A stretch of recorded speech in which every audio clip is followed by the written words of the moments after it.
Hey guys. Alright, so I'm pretty damn excited about this, I have to say. And that song in particular, I feel like was probably the most played song personally. Uh for various reasons. One, because I got into Shin Megami Tensei a lot this year. And something about the vibes when I started listening to the soundtrack on my own, like it just kind of I don't know, like something about it just resonated with like the vibe of this year of 2020 for me. And I don't know, some could say that vibe was pretty damn shit. Sometimes it was. Sometimes it was pretty damn shit. SMT? Wait, what? Well, this is about stream games. I definitely played like I definitely played like a couple of the games, but that was off stream. That wasn't actually on the stream. So this is specifically for things that I've streamed. And we're gonna get cracking, because it's not okay. So I took this idea from Kyle, who was in chat, and I have nowhere near as many games as Kyle did, because I think Kyle did like. I think Kyle actually managed to have like full-time streaming hours for most of the year. I didn't. So this is my list here. And I will be ranking them in no particular order, but just a quick readout. These are all, like, it's actually kind of crazy when I look back, right? I didn't realize that this is how many games I actually played on stream. Now, not every one of them was finished, but every one of them was played enough to give me an idea of what the game is all about. So, I don't know if that's too loud or not. This background music. Alright, so 56 games. Wait, what is it? Did you just count that? Or by what? Oh shit, alright, yeah, that's quite a lot. Fuck. Alright. Okay. What the hell? It is a lot. Alright, in no particular order, alright, I'm gonna get started. And I'll try my best to remember exactly what my experience is like. Let's start with this one. What is this? This is Bomberman Racer. Alright, so Bomberman Racer, Fantasy Race, Hardcore Nodes. Well, it's not all retro, dude. Although some of it was. So starting with Fantasy Racer. Alright, Bomberman Fantasy Racer. Guys, this game, I kind of feel so divided about it because I actually really loved the aesthetics of it. Like, it had a lot of color, it had a lot of like vibrant mood, I guess, because it's very colorful. You know, you ride on rhinos and rabbits, and they're all like different colors. They're like pink, yellows, greens. So it's like a really vibrant environment. The music was pretty good as well, I think. But I think I actually enjoyed it for the first... I think that stream lasted for like... I don't know, like a couple of hours maybe? And I have to say, towards the end it lost me. So towards the end of the stream, I actually was really not enjoying myself anymore. And the reason for that is because the late game tracks, it's not a long game by the way, but the late game track, especially the very last one, the way that it's designed, these are not vehicles. You're not driving a car in these games. You're riding like a mount. And these mounts don't drift because they don't have wheels. You have a weird feeling about it? I think it's worth playing. I think it's worth trying. You could probably... I think you could do it like on a short stream. It could probably be like one of those fill-in games where it lasts for like an hour or something like that. Hey Dylan. But it's definitely not long-term playable because it drove me crazy by the end of it, because the tracks felt as if they were designed for a car racing game or a kart racing, and they're not karts. They don't move like karts. It's not... Like some of the turns, I'm just like, how the hell... Alright, Ran. Okay, Ran. Alright, look. Okay, so this is, look, I enjoyed it at first, but actually, by the end of it, I didn't feel great playing it. I remember as a kid I played it a lot, but I wasn't enjoying it by the end. I like some of what it did, and that's the thing. That's probably why I'm gonna put it in C. It's average. I would say C is average for me. It's very average because it was okay right until the end, and when it reached the end, then I was like, I don't know about this. I think other people might enjoy it, but I didn't. With a voice chat with Koga? Oh, no worries, no worries. Okay, so I'm putting Bomberman in C for now, and I don't know if that's probably going to be a low C, to be honest. Probably going to get pushed around. Alright, let's go with this one. Oh, Lord of the Rings: The Two Towers. Holy shit. Alright, so unfortunately I have the VODs for this, but I have them on YouTube, but I haven't actually like uploaded it publicly, and the reason is because in one part the quality is really bad, in other part it got partially claimed because of the music that they use. It's insane solo. It's fun, dude. I played it on hard? Wait, did I play it on hard? No, I think I played this one on medium. And it's fun. I had a lot of fun with it. It's highly recommendable. This game, I felt like I was more excited than chat. I think Kyle, you would understand this because you've had a lot of these moments where like there's a game that it's obviously terrible, but for some reason you're enjoying it and everyone more than anyone else watching. Now, I don't think it's not because it's a bad game. Lord of the Rings is not a bad game at all. Two Towers, I think, has aged pretty well. It's an action game. The motion and the fluidity of it actually feels super good in fighting.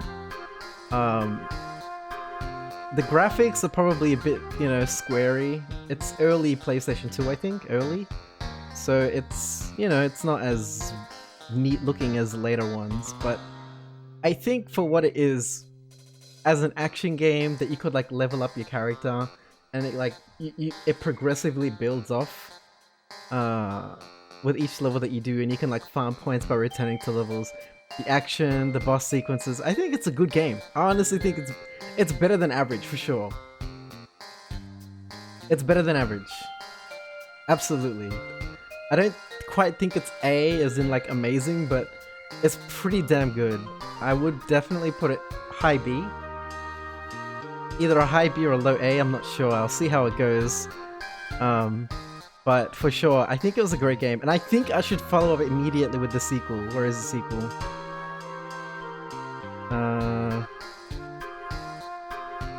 I think I'm blind. Where is it?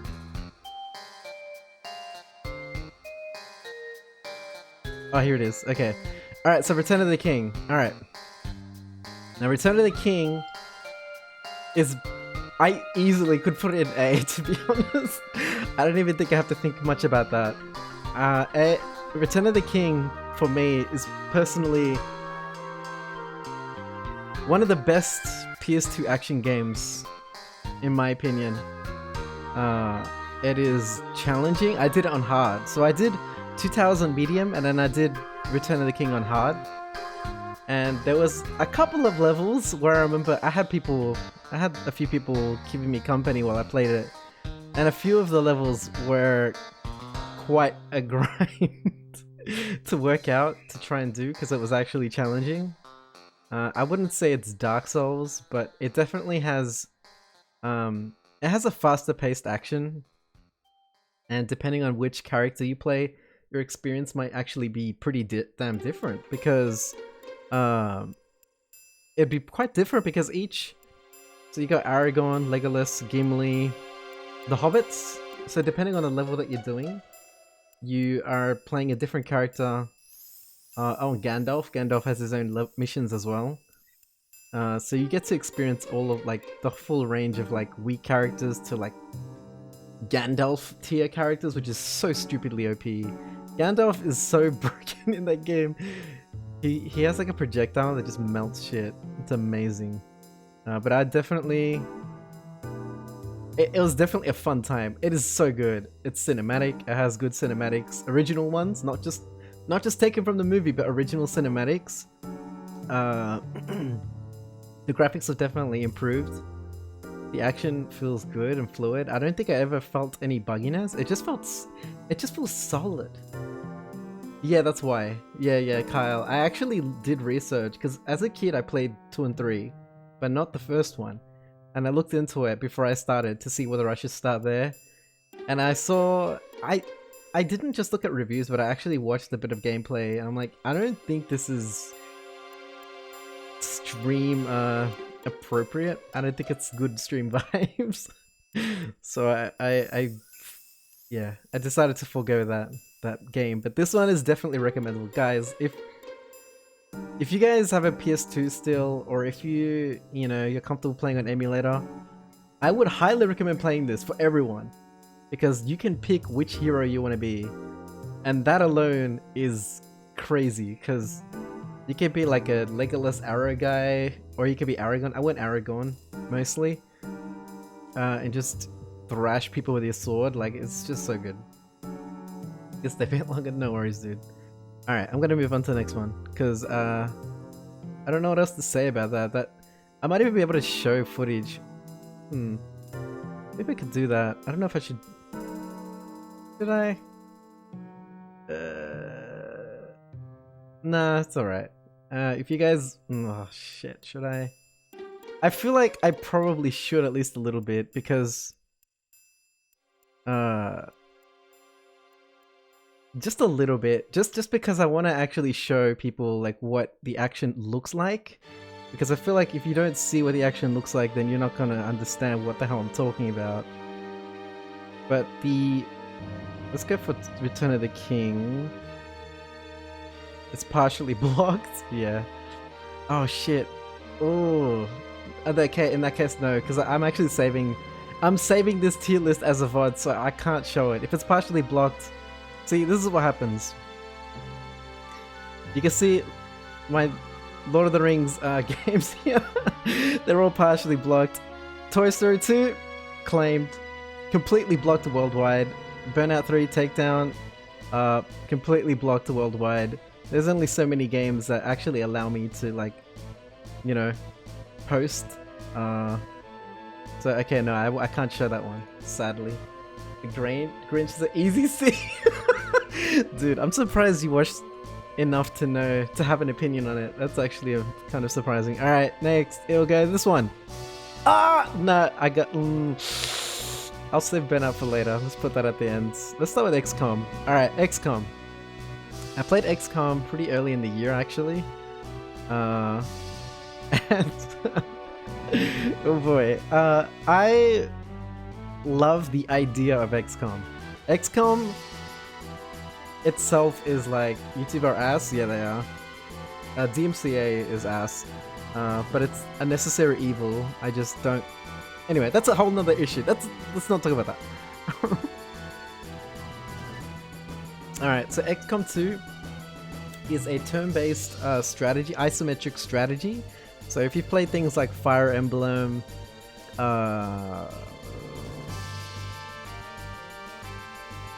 any tactical kind of game, it's basically that. It's an RPG tactical game. And I actually love the idea of it. I love the idea that you can create your own characters. So your entire team for the story mode, each member of your squads can be people you create. So completely invented by you. So you don't, you know, and that gives you kind of a lot more attachment to them, I guess, especially if they die, because they can permanently die. And mind you, I played it on like easy, I think I started. No, I started on medium, then I switched it to easy. But even in easy mode, I had to stop at a certain point, and the reason was because I had a character crouched behind a barrier, and he was crouched behind a barrier, and an enemy from like the other side of the map, from the other side of like the visible limit of where we could see the enemy, on the other side of that, they shot a snipe, and they managed to get my character hiding behind a barrier so far away. And not only that, but they crit him. They got a crit headshot or something. I don't know how that works because it's behind a barrier, and he died in one hit. When that happened, I decided I'm not gonna keep going with this game because I feel like you need to have some kind of... The RNG of that was just... It blew my mind. I remember squealing like an idiot when that happened. And I was like, I can't do this. I can't play a game where I invest like 3 hours into it, and then suddenly, because of something completely RNG, like I could just ruin it all. Off stream, I think I could play it, but on stream, I don't think it was good. The game itself, mechanically, feels really cool. I'm probably gonna put it in B, because I don't think it's an average game, but I also don't... Maybe if I gave it more time, it would change, but as it... This is based on my streaming experience. Nice, Dylan. Based on my experience, I think I have to put it in B, and below Lord of the Rings, because I enjoy Lord of the Rings way more. Alright, next. Let's go this one. Battlefield 3! Oh boy. Okay, Battlefield 3. I did the campaign for this. So I downloaded this game when I had EA Play, the access to the basic vault, and this was included. And I decided that I wanted to do the main campaigns of all the Battlefield games, and that's still on my list, god damn it, of course. The never-ending list. For those of you who have seen the list, you know what the fuck I'm talking about. But when I did the campaign for Battlefield 3, I actually didn't... I think most of the people who are probably in chat, or that I've spoken to mostly recently, they weren't around when I played this. I played this very early in the year, and I didn't... Maybe only had a couple of people who stopped by to talk, because I wasn't... It was kind of really hit or miss on whether I had company some days at that time. So... But as a solo experience doing the campaign, this is probably one of the best FPS campaigns I've ever played. The story, I mean, it's just a typical action game story. Battlefield 4 was better. Yeah, I want to try it out at some point. I never tried the multiplayer. I just did the campaign, but the campaign was awesome. If you like FPS and you want to play PvE, not the stress of PvP, and you want something... It's not Titanfall 2. Titanfall 2 is like... Jesus, that's... Titanfall 2 is another... I would put Titanfall 2 in S tier. I didn't play it this year though, like 2020. I actually did stream Titanfall 2, but that was in 2019. So I can't include it on this list. But for this, I would definitely put it in A. Did I enjoy it more than Lord of the Rings? Oh, that's hard, because I really did enjoy it. I actually really liked Battlefield 3.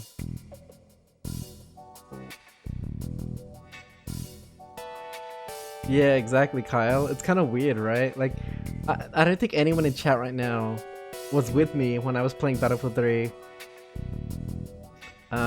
It's weird. Damn, I don't know. I don't think I can put one of these before or after the other. I'll just leave them beside each other. It's too hard because both of them are really solid experiences in my opinion. Okay. Oh, F-Zero. Holy shit, guys. The original SNES. Some lonely nights early on. Yeah, that's pretty much it, dude. That's how it is when you start. Yeah, it's pretty damn lonely.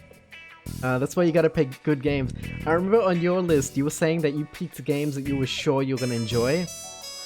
I did the same.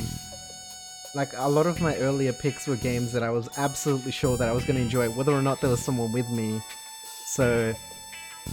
You know, to offset that, to offset the loneliness, because if I was playing a game that I hated and I was alone, oh my god. If I had played a game I hated and I was alone, I probably would have been like rethinking my life in a way. So, alright, F-Zero though. F-Zero is... Damn, where do we even begin? Holy shit. I'm easily putting this in A, by the way. It's already there. I've already put it. I'm probably gonna put it ahead of all of them. This is high top A.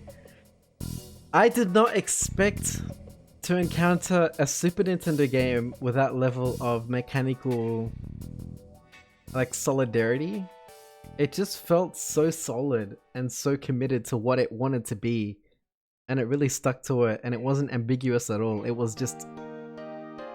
It had its thing, and it was sticking to it, and I absolutely love that. I have to go with some surefire hits, yeah. Yeah, it was a neat surprise. I was playing F-Zero just for the historical aspect. I was like, you know, I'm just gonna try it. I don't know if I'm gonna really enjoy it or not, because I didn't really think much of all the races, and then I played this and I'm like, holy shit, this is kind of like, it just surprised me. I'm like, damn, I enjoyed it. Even when even when I was losing, I enjoyed it way more than I expected to. You thought you were gonna get destroyed? Yeah, me too. Well, I didn't commit to it, so I reached... What did I reach? I think I reached the hard one? I can't remember what the difficulty was called. But I didn't commit to it because on the initial experience, I was like, ooh, this is probably hard, too hard, and I think I could probably do it if I stuck to it, but I didn't think it was appropriate for me to spend 2 hours grinding on a certain kind of race.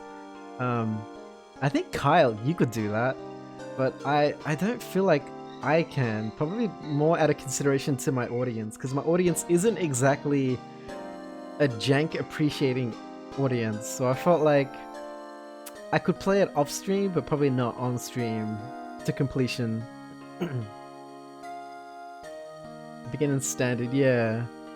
So yeah, but it was a good time, dude. If you want a historical racer that actually plays well, I honestly don't think that this has aged.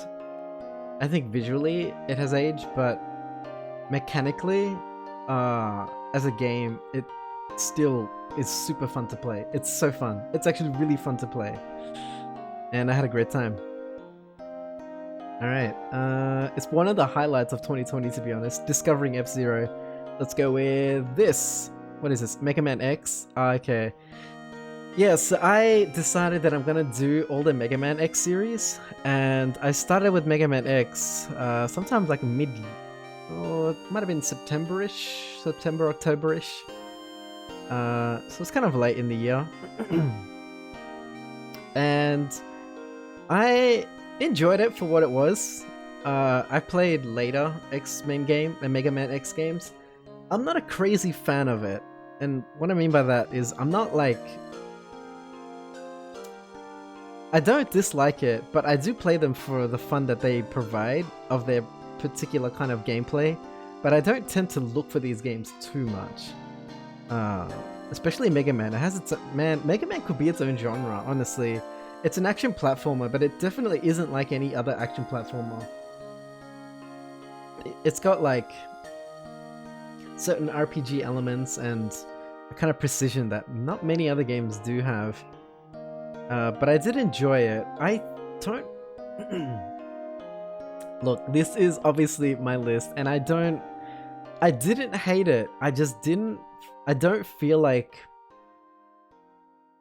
the majority of the actual main story experience, like doing the 8 generals, because you have to always do like the 8, you know, there's a stage selection and you pick all the stages and the bosses. I don't feel like any of that was memorable at all. I can barely recall any of those bosses. There's only one boss that I can recall, and that was the one that actually gave me trouble. I think I did 6 of the bosses without their weaknesses. And I also didn't have any upgrades. I didn't have any upgrades, I didn't have any of the weaknesses for the 6 first ones. So I kind of did it very raw, hard mode, sort of. And I'm pretty proud of that. I'm pretty proud that I didn't have much trouble. I felt like my experience with like later Mega Man X games actually somehow it stuck with me, and I was able to understand what to expect, and that helped me to get through quicker. But the chameleon guy, fuck that guy. Other than the one on the NES. Oh, okay. These are pretty good games. If you like action platformer games, they're good. You have to absolutely experience them. I think the most memorable things I said are Chameleon Boss, because fuck that guy. Even with his weakness, he's a piece of shit. And the last boss. Now I have this actually gave me a huge appreciation for people who did this game before there was save states. I use save states as lives because in Mega Man you have so few lives to get through the game. You have to farm them. It's kind of like Donkey Kong Country, you know. You don't gradually get enough lives throughout your playthrough to survive the whole thing in one run. You have to go back and farm. And so instead of doing that, I decided to use save states. But then when I got to the last boss, oh boy. Okay, the last boss is no joke. I think farming for lives, yeah, it's shit. I don't like that, so for time's sake, I didn't do it. I think the last boss of this game in particular is actually a triple boss. So you actually have a first enemy, like a first boss minion, then the boss himself, and then his final form boss. And I have to say, fighting all of the three of them back to back without any save state in between, that is rough. That is actually super rough. Not only that, but you have to actually get through the level as well, by the way. I'm pretty sure there was a level before you reach the boss. So you do the level, it's a short one though. You do the level, trying to take damage, then you reach the first minion boss, which I think is the hardest part, because it's really unpredictable. Once I worked out a way, it was fine. Then you reach the first phase of the actual boss. And at the very beginning, he kicks your ass. Like, he smashes you, because you have no way of knowing or how to predict these enemies' movements. You see it for the first time and it hits you for the first time. That's just how it goes. So I have full respect to people who farmed lives to try and beat the last boss of this. Because I wasn't about to do that. I got through it. It was tricky. It was definitely the thing that took me the longest in the game. But it was good. I got to listen to some pretty damn cool music at the final boss especially. I think... I can't say that it was really above average for me though. Which is weird to say. I actually think it was average. But that's only because it wasn't very memorable for me. I don't think that's the game's fault. I think that might just be me as its audience at the time. Like, I'm not... Like I said, I'm not a crazy fan of them. I like them, but I'm not like obsessed with them. I don't feel about it the way that I would have Lord of the Rings, The Two Towers. Like, I could feel hype to play that again. I couldn't feel hype to play that again. I know, it's it's hard because, like I said, the first maybe 3/4 of the Bomberman game were actually fun. I was enjoying myself. It was just that last part. If it wasn't for that last part, I could probably put this in a B as replayable. B I could put as like a replayable kind of category, but I can't. I can't go back to it, and I can't go back to this either. There's no replay value for me in these two games. So yeah, oh, how do I... There we go. Alright, next one. Totally feel you. Alright, let's go with this. Oh my god, alright, this is one of my favorite streams, dude. Alright. There are some pretty damn memorable streams of the year of 2020, but Need for Speed 3 Hot Pursuit was definitely one of the most memorable ones. I had so much fun that day. That day, when I started streaming that day on Twitch, on Retro, I was like, my mentality was this, right? My mentality was, you know, this is a childhood game, I'm gonna enjoy it. I know I am, but I don't expect many others to get really invested in it. And boy was I wrong. Holy shit was I wrong. In that same day, I managed to get one of the biggest audiences watching, which is so weird. Like, I just didn't expect it. I didn't expect that many people to stop by. I think I had 2 raids as well. 2 raids. Are you raided? Yeah, yeah. You're one of them. Yeah, I had 2 raids. There was a lot of people that stuck around. A lot of people who enjoyed it. I actually met someone, a couple of people that through the game as well that still hang around now, who are regulars. So this game was actually just super fun to play, to be honest. It was just fun. The game is fun. If you want an arcadey racer, I don't know if you've played this, Kyle, but if you want an arcade racer in the spirit of something like Burnout, except without the crashing, it's like Burnout but without the crashing. It is absolutely worth playing. It is really fun. It's brutal hard. It's brutal hard at first. I remember I think part of the enjoyment, especially for some people watching, was that when I first started this, I was terrible. I was so bad that I couldn't even win the first track in the game on the easiest difficulty, with the best car available to me. I just couldn't. And I was actually downing myself at a point. I remember downing myself and thinking, I don't know if I could do this, you guys. And then I ended up clicking, and the more chat got to talking, and the more I interacted with chat, somehow that helped, and I went Zen mode, and I was suddenly just acing it all, like on a higher level difficulty as well, with not the best car. So, but it's a really fun time. It really is. You play the 3D original and Rivals, and that's it? Ah, okay. I was there, yeah. I was there when you were playing the original one. So, yeah.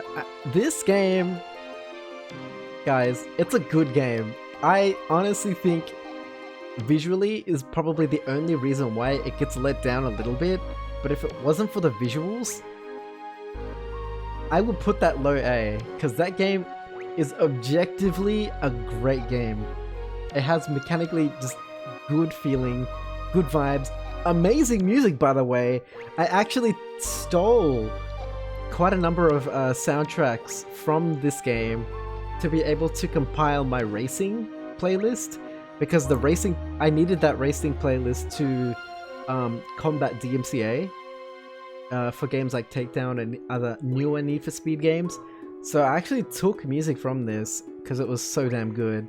And people were rocking out, man. People were having fun with emotes, trying to pick emotes that were in pace with the music of the game. It was a great time. That was a good day. And it was one of those games that just reminded me never to underestimate what I picked to stream. Just don't underestimate. You never know. Jet Moto 2. Oh shit. Oh, okay. Okay, Jet Moto 2 is a personal A. Would I put it above Need for Speed? Probably just above. Jet Moto 2 is... Okay, so I was describing earlier about a game that the streamer enjoys, but the chat probably isn't vibing with, but they stick around anyway. I don't know. This was definitely one of those cases. I feel like there was only one person who was really into this game, and I'm glad that I wasn't able to at least share my appreciation. So does answer to Wave Race? Yeah. I think I was glad to have at least one person I was able to share my experience with this game, to show it off to, because I feel like it's such an underappreciated game. And the reason why I hold it in so high regard is because it's one of the most challenging races I've ever played. It's definitely one of the hardest, because by the master rank difficulty, all of the AI is running on a perfect lap, respective to their... not a perfect, but close to perfect lap in the race. So you need to be better. You need to be almost speed running pace to beat the game at the highest level. And what I loved about what I love about this game that I don't see many games doing, and I want more games to do this. Alright. I've got a drink, a soda, alright? Okay, let's pretend that this is the head of the bike, right? So these are our wave bikes, and then the person sits like that. So what I love about this game in particular is that it lets you do this, alright? So while you're driving, you can obviously move side to side when you're turning, but it also lets you spin. So this game has a mechanic where you control like the spin. So while you're in mid-air, you have to adjust yourself, and not only that, but you have to adjust yourself back and forth. And what else? It's back and forth, spinning, and this, which is kind of like it's not turning. It's like spinning on an axis. And when you put all those together, on racetracks that are not flat at all, the racetracks are like bumpy, they're uneven. You have to land at them on certain angles to like be able to re-accelerate again at a better pace. There was so much complexity to it, and that's why I loved it so much growing up, and why I still love playing it even today. It's not a game that I feel like many people appreciate there because of how jank it is. Now this is jank as fuck. You need to actually use the jank in your advantage. You have to actually use the jank as a mechanic. You need to like clip things on purpose. You need to like abuse hitboxes on purpose. But yeah, it's not just you doing that. The AI is doing that. Like you have to, otherwise you can't win. It's impossible. But that's like, I don't know, part of that, there's so much joy in that for me, just playing the game. Also, the soundtrack is kick-ass, honestly. The soundtrack of that game is so stupidly good. I also added it to my racing playlist. Alright, next one. Let's go with the... Oh, Toy Story 2! That's where I met Kyle! Toy Story 2 is actually where I met Kyle. This is similar to Need for Speed 3. When I started playing it, I was like, that sounds tailor-made for you. I think you should play it, Kyle.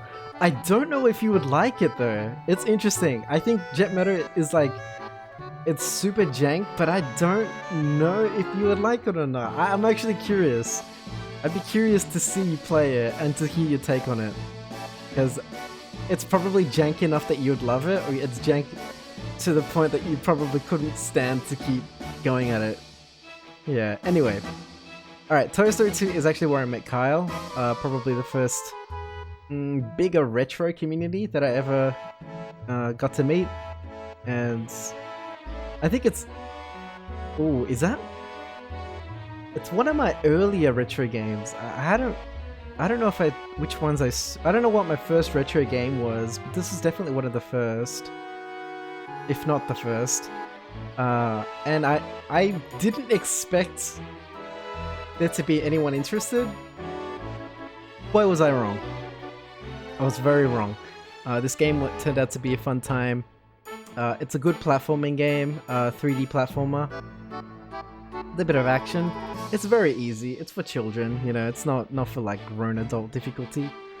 But for the you know, the scenarios and the scenery and the levels and the little personalities of the characters, I think it's a pretty decent game. I don't think it's just average. I think it's better than average, to be honest. I think it's pretty alright for what it is. You trolled. Yeah, yeah, that is good. Yeah, I'm glad too, dude. I'm glad too. Alright, let's go with this. Ape Escape! Oh god, even Kyle played this recently. I actually didn't see where you placed this. I don't know where you placed this. So, okay. My experience with Ape Escape though. Oh boy. This is difficult. I can appreciate the nostalgic appreciation that people have for it.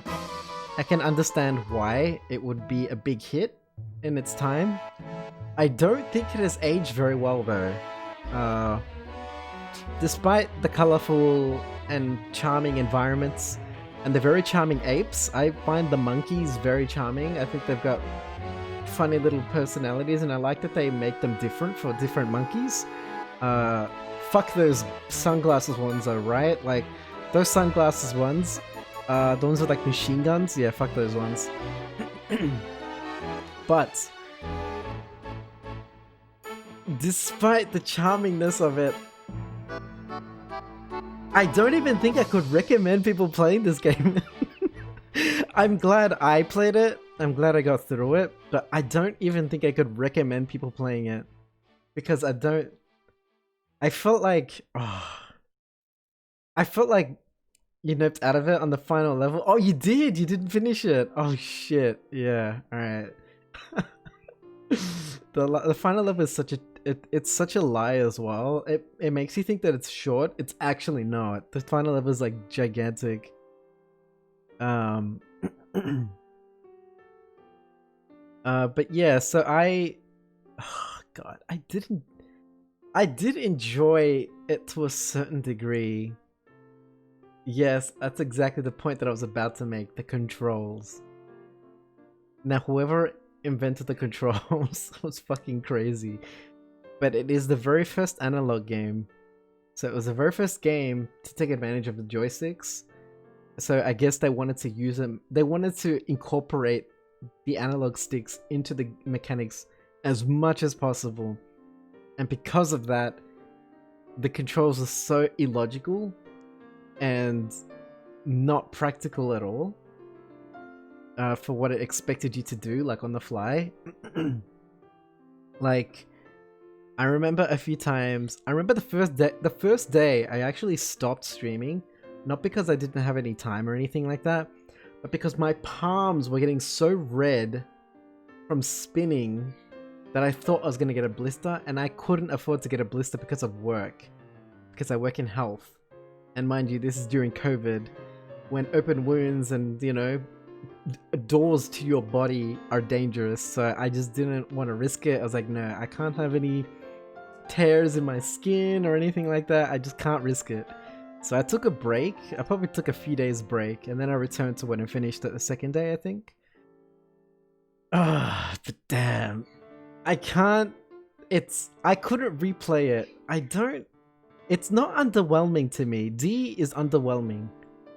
It's not underwhelming. I think it's just okay. It's just average.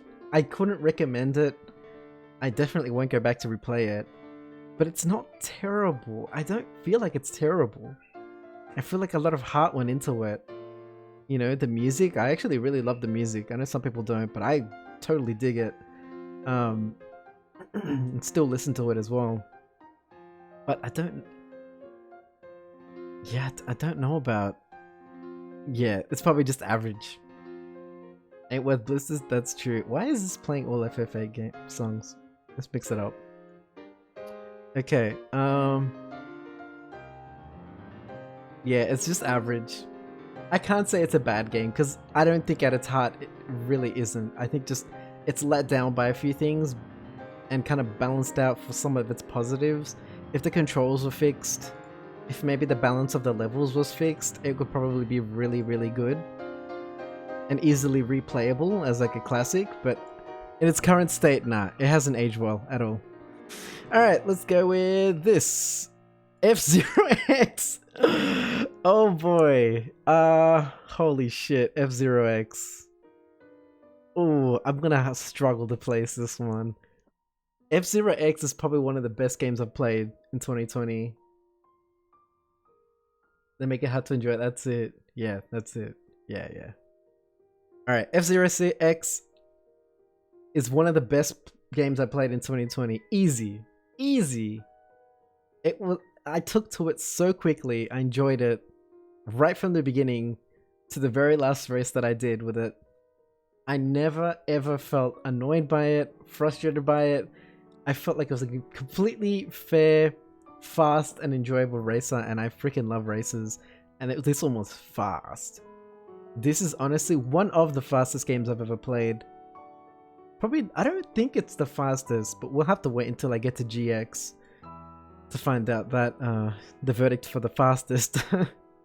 But it's definitely one of the fastest, and I totally enjoyed it even when I was getting my ass kicked. When I reached expert, difficulty, I realized how out of my tier I was. The difficulty jump is massive from standard to expert. Now, it's not a bad thing. I think similar to... Wait, what else was I talking about? Alright, similar to the first F-Zero, I think in personal private time, I could probably dedicate time to getting good at it. There's reasons why I didn't, which I'll explain in a moment. But I feel like for the purpose of streaming, I wasn't gonna spend too long trying to get good at expert and trying to actually catch up. The highest I got without practice in one of the cups was 5th. So 5th place, I was pretty damn happy with that. I was like, damn, first time an expert in this particular cup, these tracks, and I got 5th. I was like, I'll take that. That's pretty damn good for like a first try, considering how damn hard it was. Considering that in every other cup, I got like 10th place or less. So, or lower, sorry. So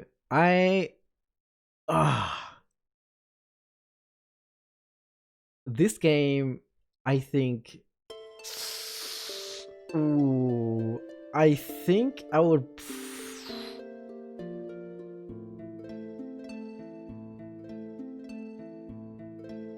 Oh man, this is hard. Because I would probably... I'm considering putting it in S because it was so damn good. The music, the tracks, the racing, the attitude, the announcer, like every little bit of this game is just dripping with the shit that I love about racing. Everything. To me, it's a perfect game, honestly. Personally, it is a perfect game for a Nintendo 64 game, you know, for its time as a racer. It is just peak. It is peak. But I'm gonna put it in S for now, just for now. If I might have to reconsider it because I don't know what else is gonna be. I'm gonna put on par with it. I'm not sure what else is gonna be on par, and that might be conflictive. Whatever I put beside it. All right, let's go with this. Digimon Rumble Arena. Okay, average. Okay. All right, Digimon Rumble Arena. Oh boy. So when I was younger, I played this to death. I played this so much. I farmed it to like unlock all the characters. I beat the boss and the story with all of the characters on hard mode. On the hardest difficulty, I did every character, unlocked everything. But when I replayed it as an adult, now, recently, it was actually one of the more recent games I played. Probably like November. I couldn't play it as a long-term game. It was definitely a short stream game these days. It just hasn't aged as well as I would have hoped. The battle mechanics are really simple. It is still fun. I think... You don't want to cry on stream? Come on, dude. You beat Beamer in Speedpunks. That alone, I think, takes like a dedicated amount of like patience and determination. So, Digimon Rumble, I didn't...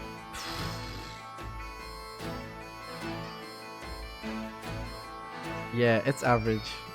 It didn't age as well as I hoped. I wanted it to have aged better, but it just wasn't the case. It was too simple. It was fascinating to watch, maybe, because of all the animations and the battle interactions. But to play it, it was very mediocre now. It kind of ruined a bit of my childhood image of it, to be honest. Maybe I shouldn't have gone back to this. Maybe I should have kept what I had as a kid. I still think maybe if you like fighting games and you like Digimon, I would recommend playing it. Because I think it's more of a nostalgic satisfaction to be able to play your favorite heroes and Digimon, sorry. But for anyone not interested in those two genres, I probably wouldn't recommend. Gex. Gex. Our beloved favorite perverted gecko. Oh boy. I actually almost rage quit this game. I actually almost rage quit.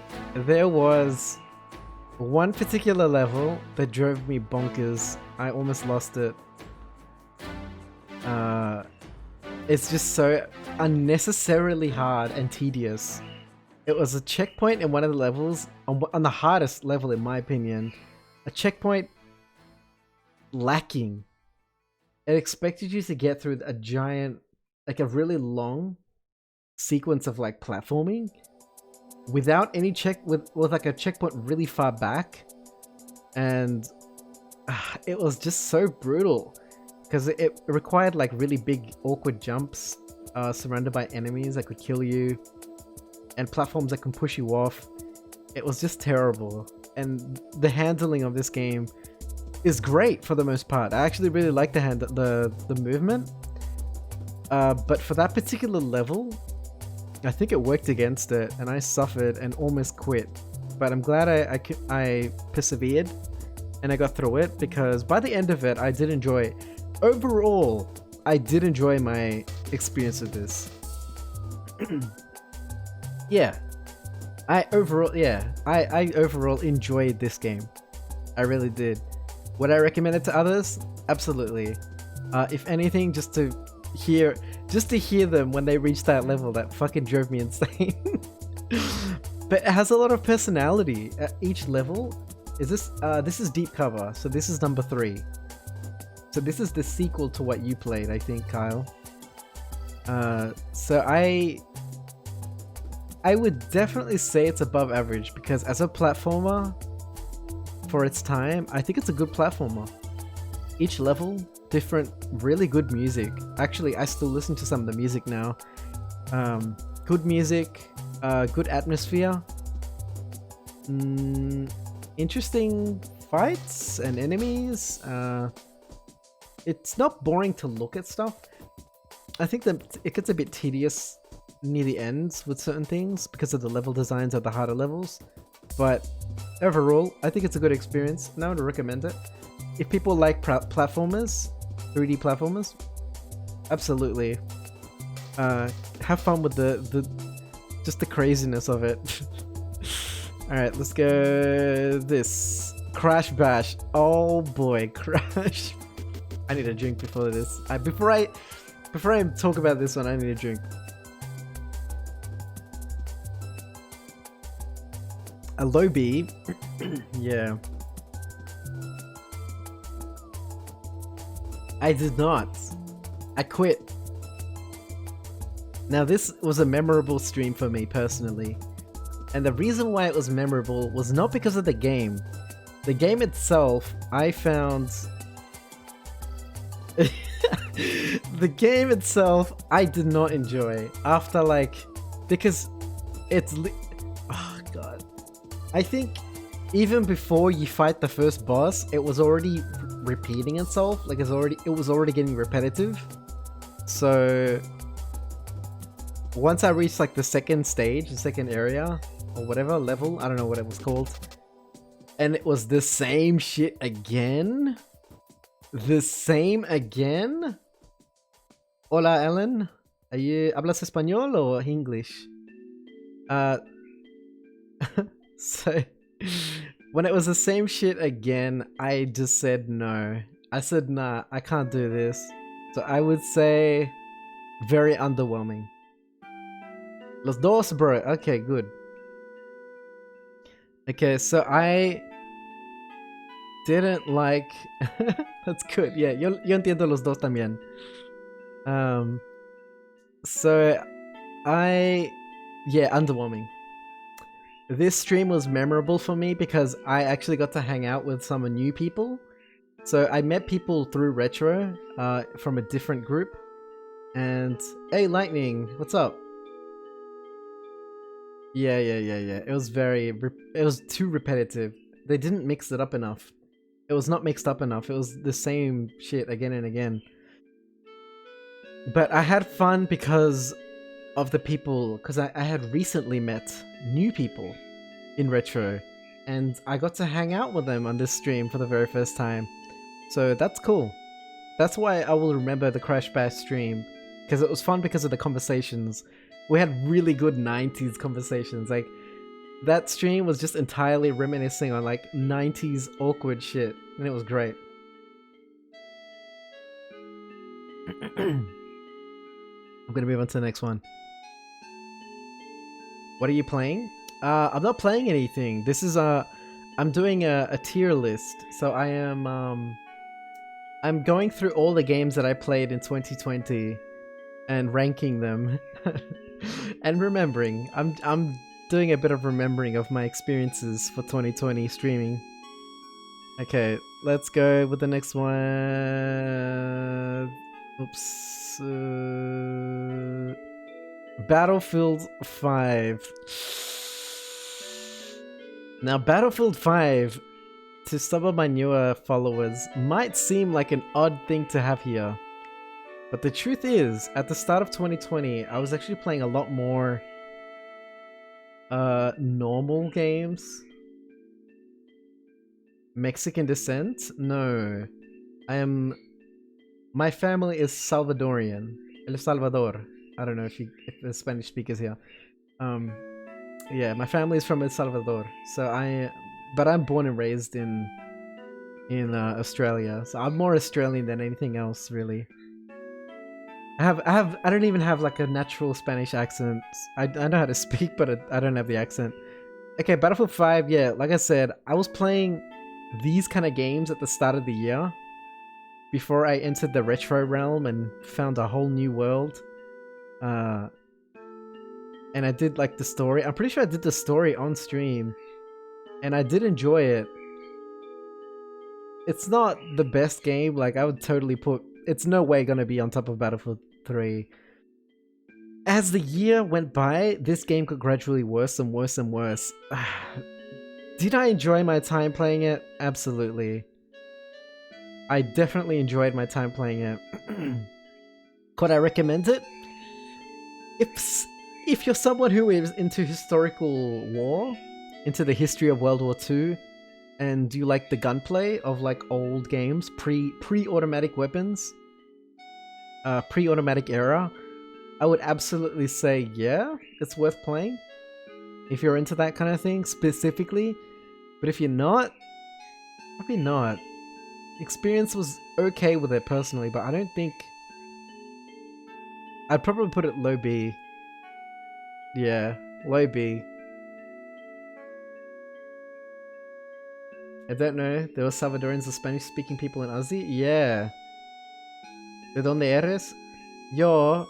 Bueno, ahorita estoy viviendo... Hey, Heel, what's up, man? Alan. Ahorita...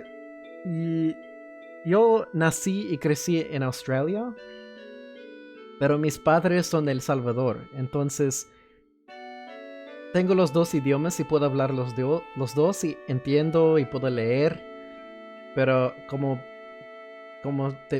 quizás te estás fijando, no tengo el acento, tengo un acento bien gringo, pero entiendo, pero no tengo el acento natural porque como crecí aquí. Yeah. It's good of you to join here. Do you like where I put the F-Zeros? You missed my F-Zero spiels, guys. Heal. Oh yeah, you had so many.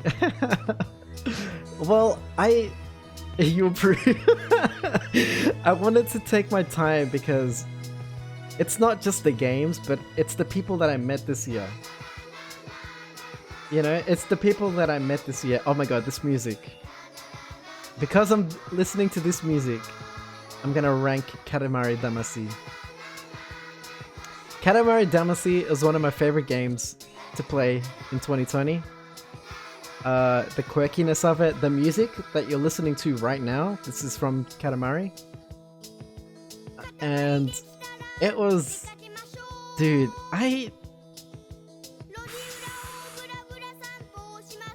I love this game. I know that most people think it's a good game, but I feel like it's a really special game. Like, it's better than average to me, easily. way better than average because it's so quirky, it's relaxing to play while also keeping your mind working. It wasn't boring for me at all, even while just rolling around. The vibe, the atmosphere is just so light and fun, and when I played it on stream, I had great conversations while I played. Like it was a really good time. We laughed a lot. I laughed a lot during that stream. And most of these, by the way, are on YouTube, in case people don't know. Most of them, not all of them. Some of them I can't because of copyright reasons. To me, Katamari Damacy was like... Because I'd never played a Katamari game before, by the way. This is my first one.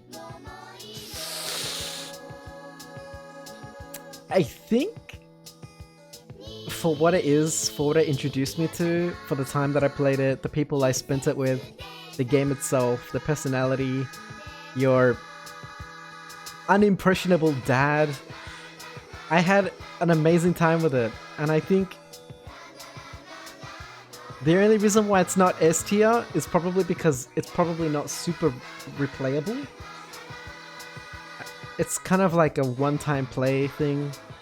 I don't know, maybe years down the track I could replay it. I'm not sure. But I think it definitely is one of the best games I played in 2020 for sure. More of the same. I don't know, man. I could probably put this in S tier. And I know that that's not where people would put it. Most people. I don't think most people would put it there, but I think just... Top A. I'll put it top A. Oh, yeah. It's hard. Alright. I should play the OG one. It's not remake, is it? You still haven't gotten around to it? Oh, it's a great time, Kyle. If you want a relaxing stream, play that. That's a good time. XCOM and B, yeah. Yeah. So I'll give a really quick replay. I'll give a quick. What's it called? I'll repeat my reasons real quick. The RNG of it was too brutal for me to play on stream. Because I couldn't progress, at least when I was playing it, there was no progress. It was just the same thing over and over again. And when I did progress, I got really screwed. I got screwed hard when I was actually starting to progress. Just purely RNG. And I was like, I can't. Not for stream. I think it's a good game, but not for stream. My experience on it while playing on stream was not great. But I know that it could be if I played it off stream. If I played it in my personal time, I could totally find myself getting addicted to that. Yeah, save scum, that's it, pretty much, yeah.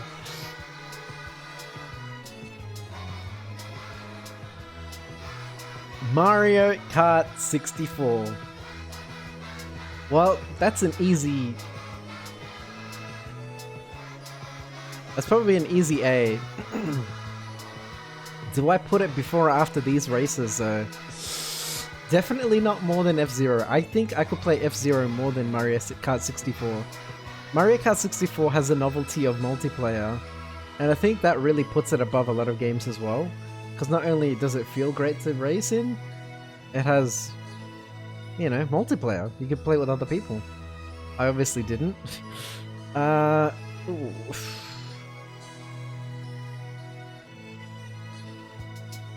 It still holds up. Above Mortal Kombat 64? Okay. Oh, Mario Kart 64? Yeah. I think Mario Kart still holds up pretty damn well. It feels good. Would be good for streaming? Oh, heal. Oh, I mean... Turn-based games.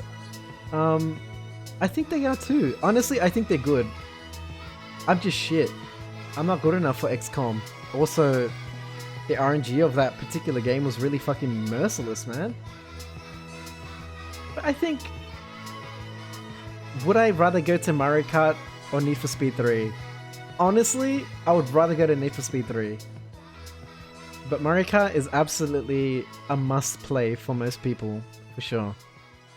A must-play. People need to play Mario Kart 64. At least once. It's a good time. It's a good time. Still is. It still holds up so well. Alright, let's go with this. Oh boy. Oh no, oh no! The guy... Oh, Boner's not here. Boner is actually one of my followers and subs, Boner. He's the one that actually got me to try out the MMO. Old Republic? Star Wars The Old Republic MMO. Now, obviously I have not kept playing it. That is of no fault to the game at all. It's just because of time. I don't have the time. But in my short experience with this game, I had a great time. I was really digging it. I think I was enjoying it a lot. And now that I'm like thinking about it, I kind of wish I could probably go back to it. I could probably go back to it, to be honest. It doesn't have Boner in it.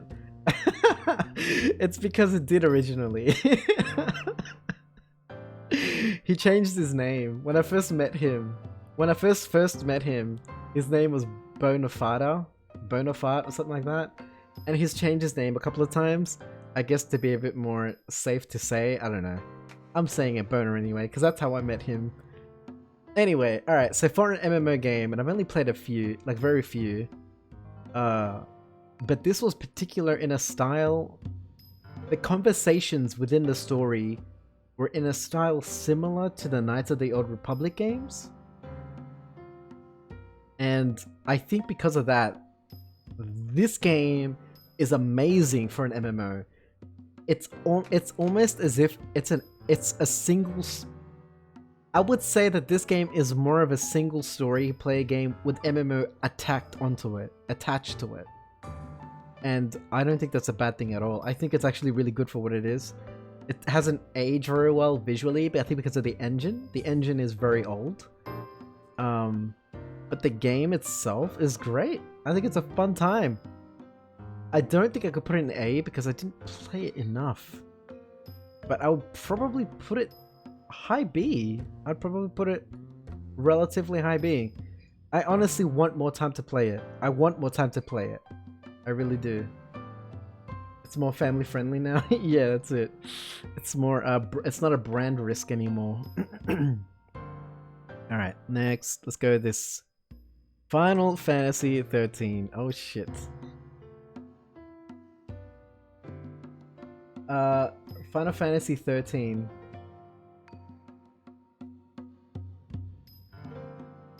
Wait, I'm trying to read them out as well, because I know... Wait, can I zoom in a bit more? Let's see.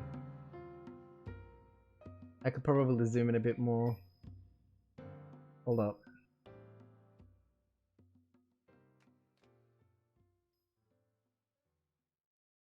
Oh yeah, I can do this.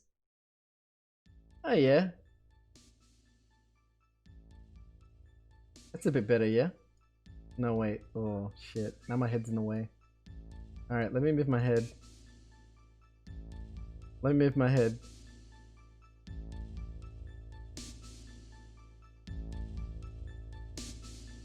Wait, why can't I move my head? Hello? Hello? Alright, put my head up here. Alright, is that better? Is that easy to see?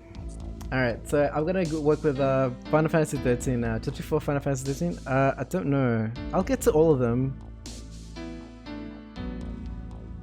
I don't know where it was before. Alright, okay, so Final Fantasy 13. I haven't finished it. I've actually attempted twice. Definitely easy to look at. Alright. I should have thought of that earlier. Sorry guys. This is much better. Yeah.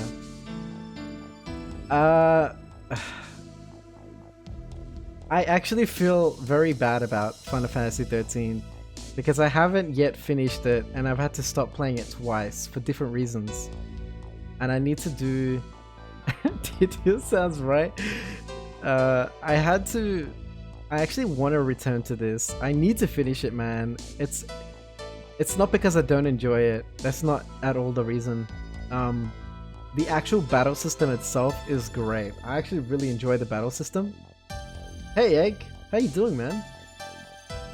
It's nice to see you again. I actually like the battle system of this game a lot. I just haven't... Momentum got broken twice. And 2020 I tried it a second time and I got a bit further than the first time. But alas, it's...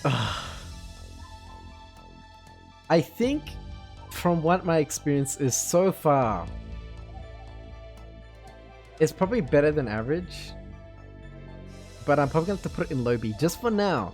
But I'm going to return to it, okay? I'm going to return to Final Fantasy 13 at some point. I have to. I have to finish that game.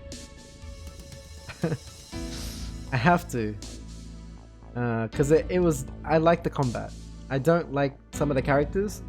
A couple of the characters drive me fucking nuts. Hope and... what's her name? Vanille? Hope and Vanille, I don't know. I could delete them from the game, to be honest. When I played it on stream, all I did was spend time making fun of those two. An Australia lady. Yeah, no, not Australia lady. Wait. Oh yeah, she was Australian lady. There's two, both of them Australian ladies, but the more annoying one. I like the other one. Yeah, I like one of them. I don't like the other one. Alright, so... yeah, I think that's fair, considering I haven't played it all the way. But I did enjoy my time. I do want to come back to it. It will probably make another reoccurrence, but I did spend significant time during the year playing it, and that's why I feel like I have to put it here, even though I haven't finished it. Because it was at least, I think it was 3 days, 3 full streams. Let's go with this.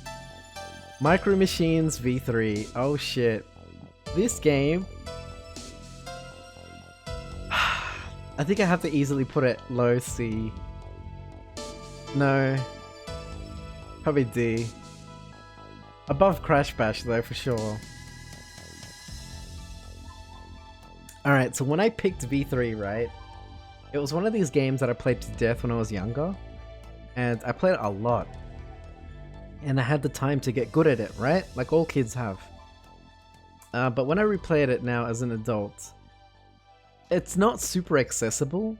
It's kind of weird to watch, I think. I think, I'm not sure. There wasn't many people watching. It was kind of weird because there's no music in the racing. Now you're not so sure? I don't think this is a good example, Kyle. Don't let it discourage you from trying other ones. I don't think that I will recommend this one though. Because it's so vacuous. There's no music. There's no music while you're racing. It is so weird. You're just listening to these little like cars going zzz for like hours. So that's why I can't put it super high. It was underwhelming. It wasn't like I remembered as a kid. I had way more fun as a kid. That's true. You know what? That's true, Kyle. You don't honestly have that as an excuse to not play anymore. You don't have that as an excuse to avoid a game. Don't kid yourself, bro. Alright, let's go with this. The Fireman! Okay. Oh, you can't really... Oh, what? The image has been cut. Oh, I apologize. The image has been cut. There's a few of these games where I couldn't really find a good thumbnail for them. In retrospect, in hindsight, I guess I should have cropped them better. Yeah, I should have cropped them better. But I didn't, because I didn't think of that at the time. But now I have. Alright, so The Fireman is a Super Nintendo game that is like a shoot 'em up. It's an interesting concept. It's a shoot 'em up game on Super Nintendo, multiplayer as well, co-op. But you're putting out fires. So your weapon is actually, you're a fireman. It's like the future. It's like cyberpunk, but you're firemen. And you have hoses and you're supposed to work together to put out fires in a building, like level by level. And it's a great game. I enjoyed it. I actually really enjoyed it. I actually think I would put this mid B. It's not gonna blow your mind out. It's not gonna blow your brains on the wall. But it is a very good game to just sit and play. Action Girls? Wait, Carl's played that. Carl has played Action Girls, and I wouldn't mind trying it myself at some point, Heal. I wouldn't mind trying it myself at some point. But yeah, I think mid B is pretty safe for Fireman. It was a good game. I would recommend it.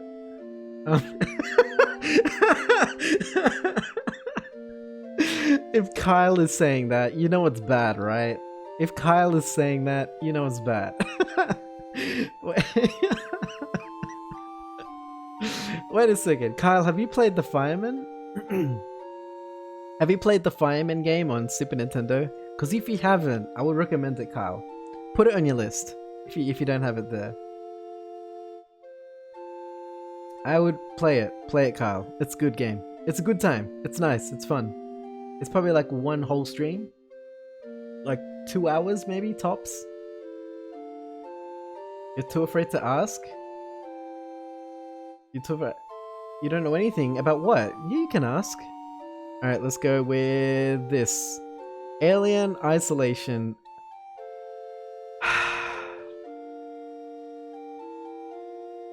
Alien Isolation.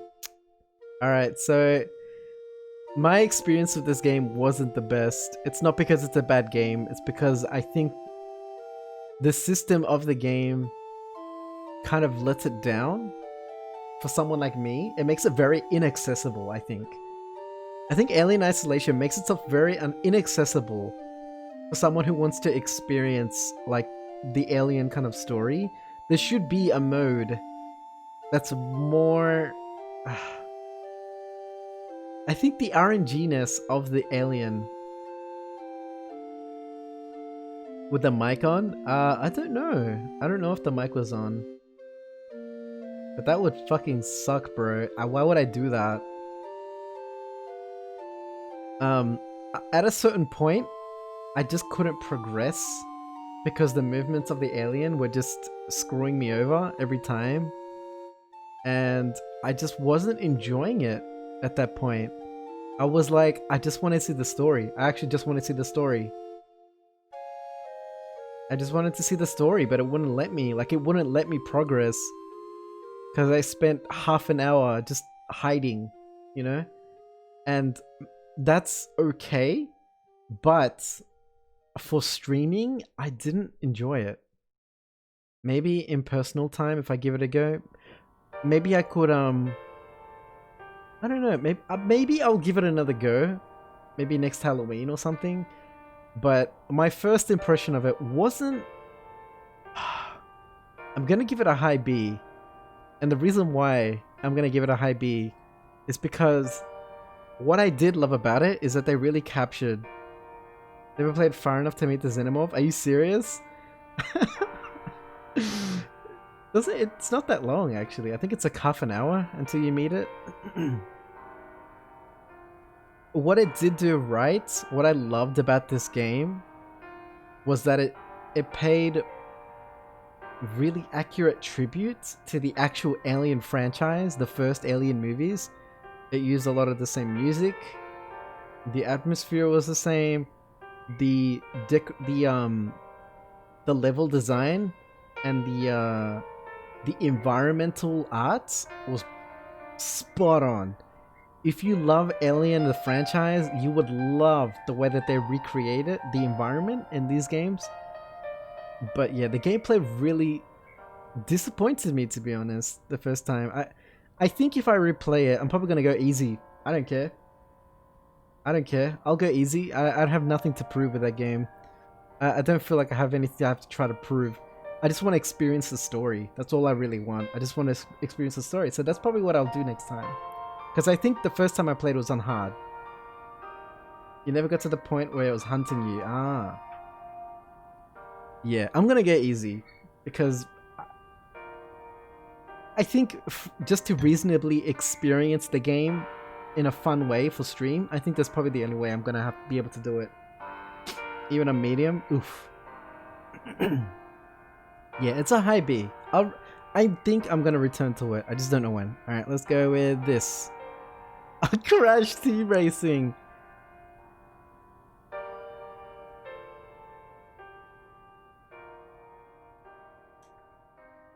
I'm sorry guys, but Crash Team Racing is a fucking S tier for me.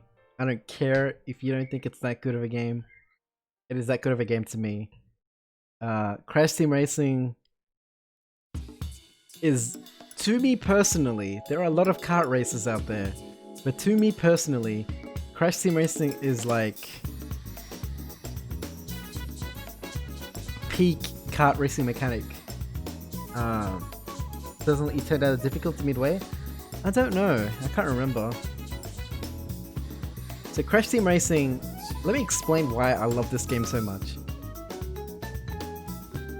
The mechanics of the game, of the racing, the drifting, and the boosting lets you either be super shit or lets you destroy, just annihilate. Now the people who watch me play this, they were all hoping that I would be crap at it again, but I like destroyed it when I played it, even after years of not playing it, because the mechanics are so solid. Like the mentality of the drifting and the boosting, the momentum that you can build up and keep up, like I feel like it just rewards you so damn well. It's just so fun to feel and play, the feel of it. You felt like you had to follow through? Yeah. I don't either, Kyle. Yeah. I don't either. It's either... Yeah. I don't either. I don't think I've played many games where I was able to. One racing game before? What? Which game was that, Ig? But yeah. CTR... High. When it comes to kart racing, CTR remains, to this point, personally, to this point, CTR remains my favorite kart racer. In my personal opinion, the best one out there. Of all the ones that I've played. Obviously, there's more that I haven't played. Underground 2? Hey! Underground 2, dude. I'm gonna play Underground 2, alright? Egg? I planned it, alright? I'm gonna play Underground 2 at some point. So, we're definitely gonna have a nostalgic fun on that. But I'm gonna play the PS2 version, not the Game Boy Advance version. Yeah, I didn't even know there was a Game Boy... I didn't even know there was a Game Boy Advance version. That's kind of crazy. What would that even look like? Alright. Half-Life! Oh boy. Half-Life. Okay guys, look. When people are surprised constantly that I haven't played many classic games, and it's true. I never played Half-Life until last year, 2020. And this was early in the year. This was before Retro and all that. This is like way before. Oh man, Half-Life is probably one of the best FPS games I've played, story-wise. For its age, I think it actually aged pretty damn well. I think it aged really well. Would I put it above Battlefield 3? Probably not. Ooh, it's hard to say, man. Half-Life is a really good game. I really enjoyed it. I had a lot of fun playing it. I laughed a lot playing it. There was so many funny things that happened during this playthrough. I actually think I have a couple of clips from it. Oh man, was this a fun playthrough. The game was great.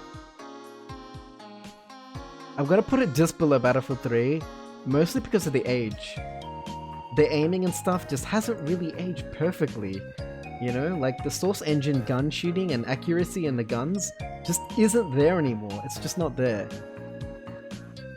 Yeah.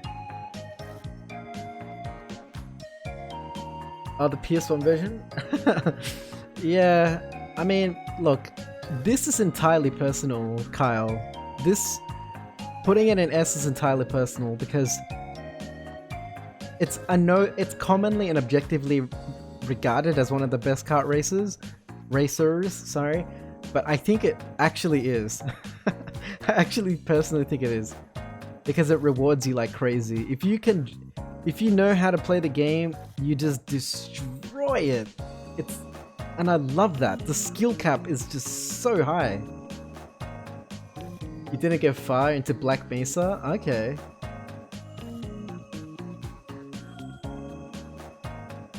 The answer to that is no. Wait, are you gonna play Half-Life Alyx? Oh, no, Egg, yeah. You need VR for that. He'll can just assume. He knows I'm living in a box. Yeah, it is. Yeah. You need a VR set, proper VR setup to play it. And yeah, I don't have VR. Dude, that's like at least $500 just for the headset of the VR. I don't exactly have that kind of money to like fork out for a game, for like one game, you know. At some point in the future, who knows? You know, who knows? I can't justify that money because you need a room. Exactly right. That's right. But the other thing is, I can't justify. If I had the money, I wouldn't even buy it. Because I would rather buy a PS5, or I would rather buy a Switch, or I would rather buy a new PC. Like, put that money towards a new PC. VR is very extra. I feel like you really do need to be very comfortable in your finances to own it on top of everything else, you know? Alright, let's go with this. Super Mario Kart, the SNES version. Oh boy. Yeah, it's a ton of other accessories, that's right. Bump my head on my dog? Oh boy.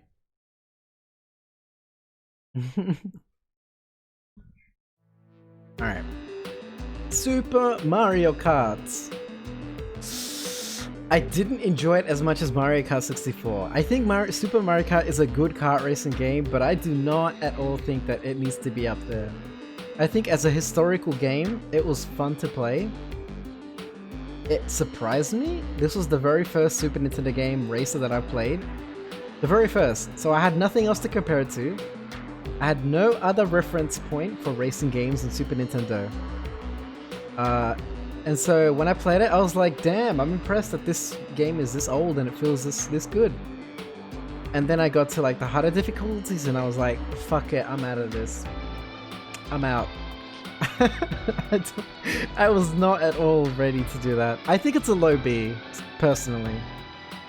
I think for some people, there's much more of a nostalgic appeal to it, but for me, having no nostalgia, no concept of Super Nintendo racing games, I didn't really... It was fun for while it lasted, but I definitely could not see myself going back to it. Tracks each finger individually. Hell yeah, I want that. I really want that, dude. I want that for like... Phasmophobia. I would play that for Phasmophobia, for Half-Life Alyx. You don't have a job? Yeah, man. It's hard. It's hard. Alright, let's go next one. South Park Rally. F. First F, guys. First F. South Park Rally. Congratulations. You suck. I actually wanted to... I wanted this game to be good.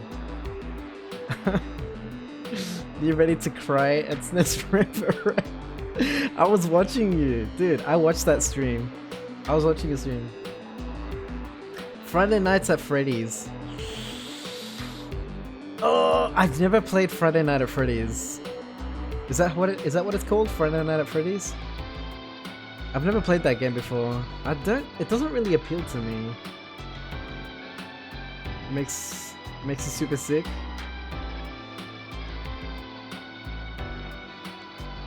Kyle, I know why you say that, because I feel like that's my own feelings. My own feelings were that I had to play South Park Rally because I love South Park. I'm a big fan. I'm a big fan of South Park, guys. I love it. I love the show. I've loved it forever. It's a great show. But oh God. I couldn't enjoy it. It was shit. There's no other way to put it. South Park Rally was shit. And I was really disappointed. I expected more from South Park.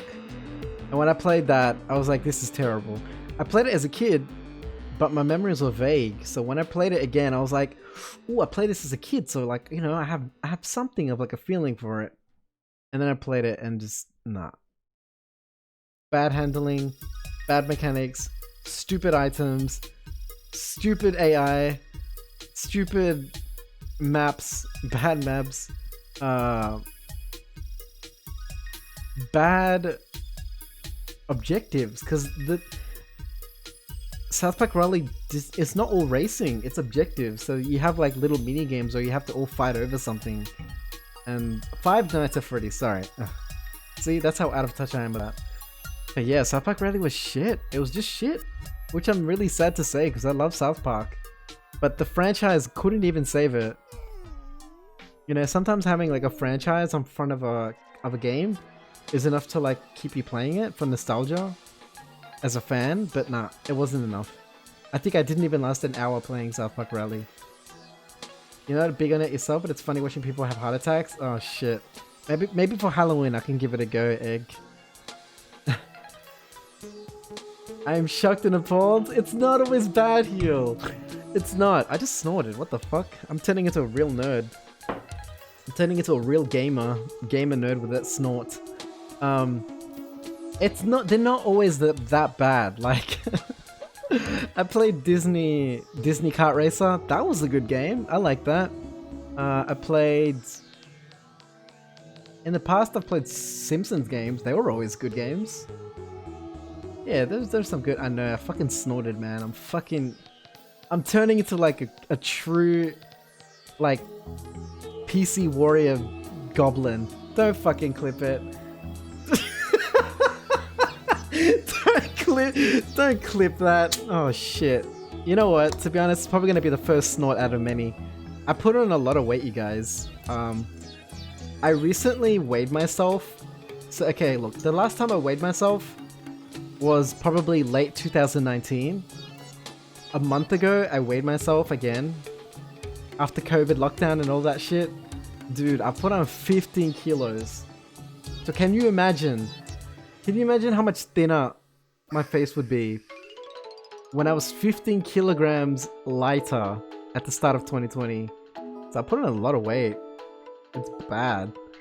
Yeah, kilos, dude! 15! The 15, dude!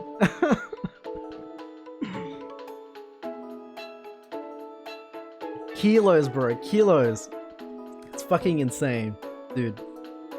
I was a much thinner boy, back a year ago. Not in shape at all. So that's where the snort comes from. I think that's actually where the snorting comes from. Because like all my body holes are like constricted maybe from just, you know, fat or whatever. I don't know. Pretty severe. It's a big change, yeah. I've actually started losing it again. I'm trying to lose it again because I don't want this life. I don't want. I'm chubby, and there's nothing wrong with being chubby. But when you're not normally like this, then I'm not okay with that. I'm not okay with being like this if this isn't how I normally am. You played Harry Potter and the Chamber of Secrets? Egg, I need to play that. I actually have the first Harry Potter around here somewhere. Cyberpunk! That's fucking the bottom.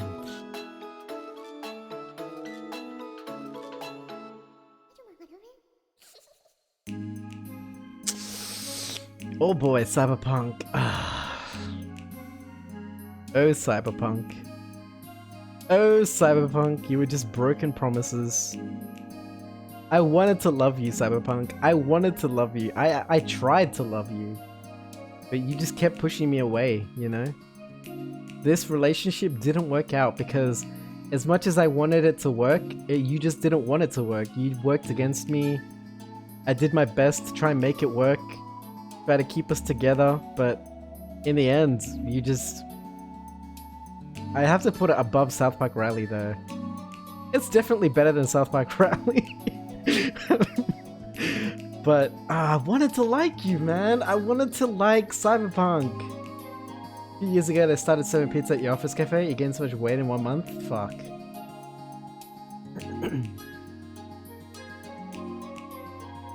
You have magic hands in Cyberpunk? Yeah, dude. I know exactly what you're referring to, Egg, because I know exactly what you're referring to. Look, you got fancy scale for your wife at the same time, so we're weighing ourselves all the time and keep track of every time. That trait actually helps in terms of repairing self-control. Yeah! Dude, it's self-shaming. Having a scale just shames you. I have a scale, but I kept it packed away for some reason. But since I took it out again recently, the Khan is badass in New Game Plus. Sean, how you doing, man? Happy New Year, Sean. I haven't seen you since the New Year. Game Boy Advance again? Okay. Okay, alright. Let me elaborate on my personal. Everyone has had their opinion about Cyberpunk. Let me explain mine. Alright, so Cyberpunk is, at its core, an amazing game. Personally, that's what I think. Not everyone agrees with that, and that's fine. It's subjective, alright? Personally, I loved what the game was at its core, with the story, with the multiple choice dialogue, with the RPG elements, the shooter-looter, the looter-shooter, sorry, what am I saying?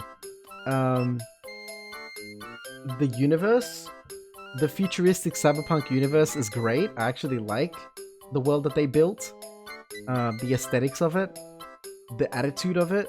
I liked all of that. It is just so badly optimized. It is not optimized for shit. I had to play it on absolute PS1 graphics. I had to lower it to PS1 graphics to be able to play it smoothly. Because for a shooting game, I personally need at least 120 frames for a shooter game. Because that's what I play at for every other shooter game, is 120 frames. So to get it to that, I had to reduce it so low. And it hurt my soul. Because I never have to do that with any game. Not to get those frames. You're still holding out that it'll be good once patched? Me too. I can't refund it anywhere, so I have to hope for that as well. Willy customization? Yes, absolutely. Custom tongue. That's right. Hey man, they might patch in. They might patch in PP number 3, so you might have a third option for a PP. Who knows, right? But yeah, the bugs actually stopped me playing the last time I played. All right, so the last time I tried to play, I started a new character. I wanted to start fresh offline. This is private, by the way, not streaming. I got to a certain mission and the door bugged out and I couldn't interact with it. And because I couldn't interact with it, that meant I couldn't progress with the story. So it literally broke the game for me. So when you've got bugs that break the game, and mind you, I reloaded earlier save states. I had multiple saves for these exact reasons, but even previous save points when I got to the same part, broken. I literally could not keep playing the game because it would not let me keep playing. It wouldn't let me keep playing, even in its shit state. So that's why, yeah, the door was locked and I couldn't open it. I couldn't hack it. It wouldn't let me hack it, and the NPC's like, hurry up, we gotta get through. And I'm trying to hack, there's no interaction prompt. I couldn't open a door and I was stuck. I couldn't go anywhere. Oh man, you bought the PC physical and used the code, so you couldn't refund either? Yeah, fuck. Yeah, we have to hope that it gets good. Yeah, it gives you 2 penises. Yeah, heal, you get 2 PPs to choose from.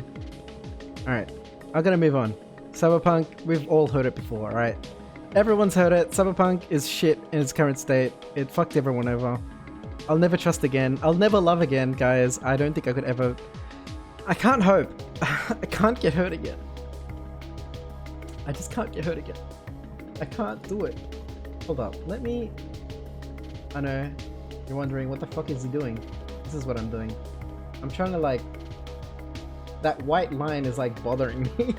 This is better. It's as good as we're gonna get. Alright. You've had a bug like that in Uncharted? Had to re-download a save state for %? Yeah, that sucks, dude. That games force you to have to do something like that? No. Oh, did he? Oh, wait. No. I should do this in order. Donkey Kong Country. Okay, Donkey Kong Country.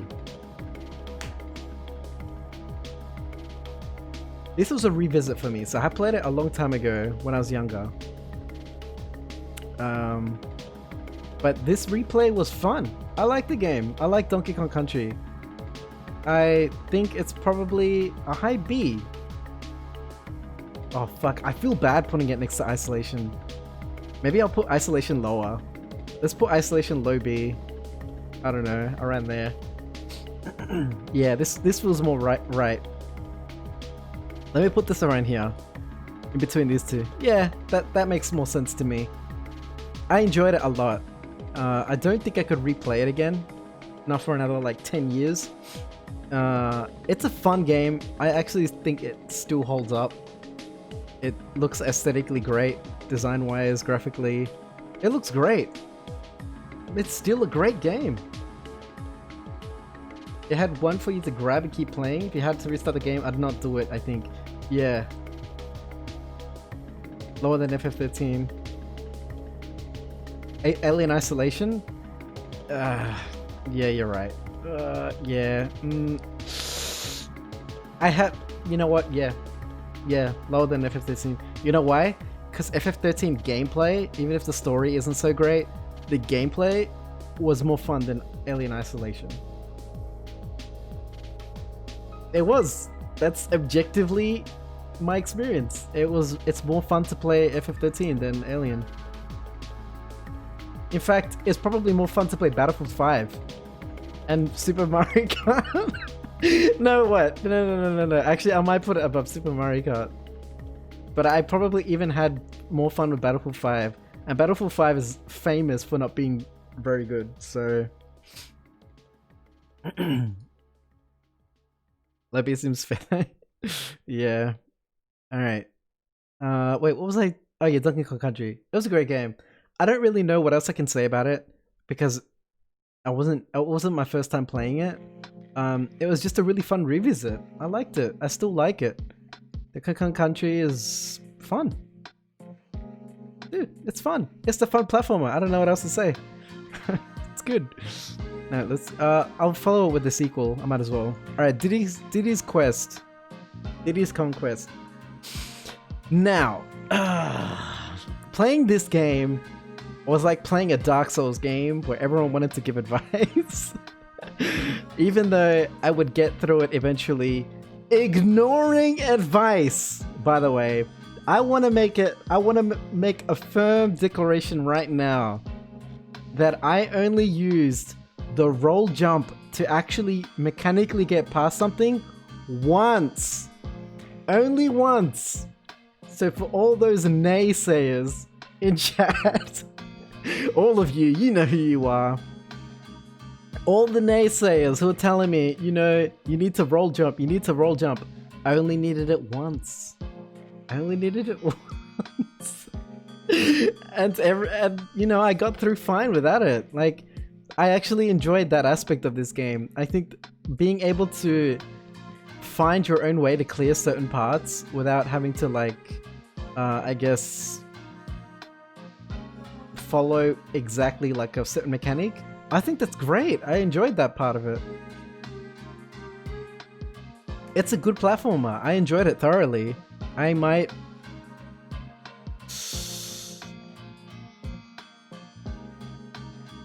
Oh, you know what? It's not as good as the first one to me. I might put it just below it. I'll probably put it together, but just below.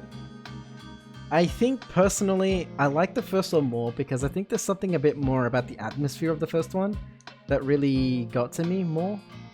The atmosphere of the second one, it's different. It's not bad, but it is different. And I didn't feel like I clicked. It didn't feel as memorable, the atmosphere, as the first one.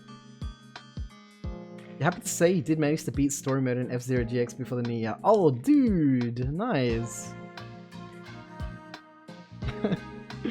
gaming for 2020 is so much shorter. I can imagine, dude. You have a lot less time than I do, man. You've got a family, man. I don't have kids. I'm not here beating children back with a stick. Make your own lunch. Alright. Yeah, I think I'm pretty happy to put these both high B. Had fun with both. And I want to play the third one. Although I'm still undecided on which what's the word? Which port to do. Yeah. Alright, moving on. Let's go with this. The Grinch! Oh shit. Alright, so... Not everyone watched me play this. But for those that did, for those that saw my titanic battle and my stubbornness, for those that witnessed my stubbornness to defeat this disgusting game, which is objectively pretty damn terrible, but I finished it. Honestly, this should have been Kyle. Kyle should have been the one to beat this game, not me. It was terrible, but I got a satisfaction out of beating it. And, you know, even though it's terrible, I kind of enjoyed it. Like, that's the weird thing about it, right? It's a terrible game, but I actually had fun. If I was not having fun, if I was not enjoying it, then I would not have finished it. I dumped South Park Rally, like, straight away. Making your own lunch is fun until you're eating and then seeing the mess you've made. Egg, that's one of the main reasons why I avoid cooking big meals. It's because of the dishes that I have to clean up afterwards. You enjoyed watching me play the Grinch? Oh my god, how BS was the endgame? You didn't catch all of it? It wasn't BS at all, actually. It was pretty... Well... The last level was a bit cryptic, but it was manageable. I got there in the end. Eel was there in the end when I fucking destroyed Santa. You get to murk Santa. You get to literally just kill him, like real. It was actually just kill Santa. And for that was pretty fun. Pepper Potts is that simple? Paper Potts, oh god. Pepper Plates, you mean? To the fire department at your house? Oh shit, that's not good, yeah. Zen, yeah, that's the word. I think I like somehow... I think my brain like acclimated itself to the jank, to the shittery of it all, to the weirdness. But I'm glad I played as... I'm glad I finished it. And I enjoyed it, even though it was shit. It's hard, I don't know. My feelings about this game is so weird. But let me try and see, what did I enjoy it more than? I think I enjoyed my experience more than Digimon Rumble Arena. You know what? Bomberman Racing should be below this. Would I ever revisit the Grinch? No, never. I will never revisit the Grinch. If I want to revisit it, I'll just rewatch a VOD or something. I don't know. But I'll watch someone else play it. It's not... Yeah, I'm just gonna put it there. We'll just leave it at that. It was an interesting stream for sure though. For those that were there, you guys know what I mean. Like, it's an interesting journey, that game. And I think part of the fun was making fun of the universe. Like, just shit talking. Like, I love the way that we shit talk through that game. It was funny. It was funny just to like make fun of it. It's the jank that unites us, right? Alright, sorry, I'm shaking the table because I'm moving the mouse. I don't have a thick table. Wipeout 3! Okay. This is where I met Heel. Heel, I'm pretty sure I met you playing Wipeout 3. If it wasn't Wipeout 3, then it was Need for Speed 3, because I think I streamed them on the same day. I think it was the same stream. But Wipeout 3... Yeah? Wipeout 3 is... For its time, I don't think it keeps up with the times. The handling was damn weird. The air braking is just not the same as the newer. It was Wipeout the Brutus together, that's right. Yeah, I don't think that I... Oops. It doesn't age well the same way that F-Zero has.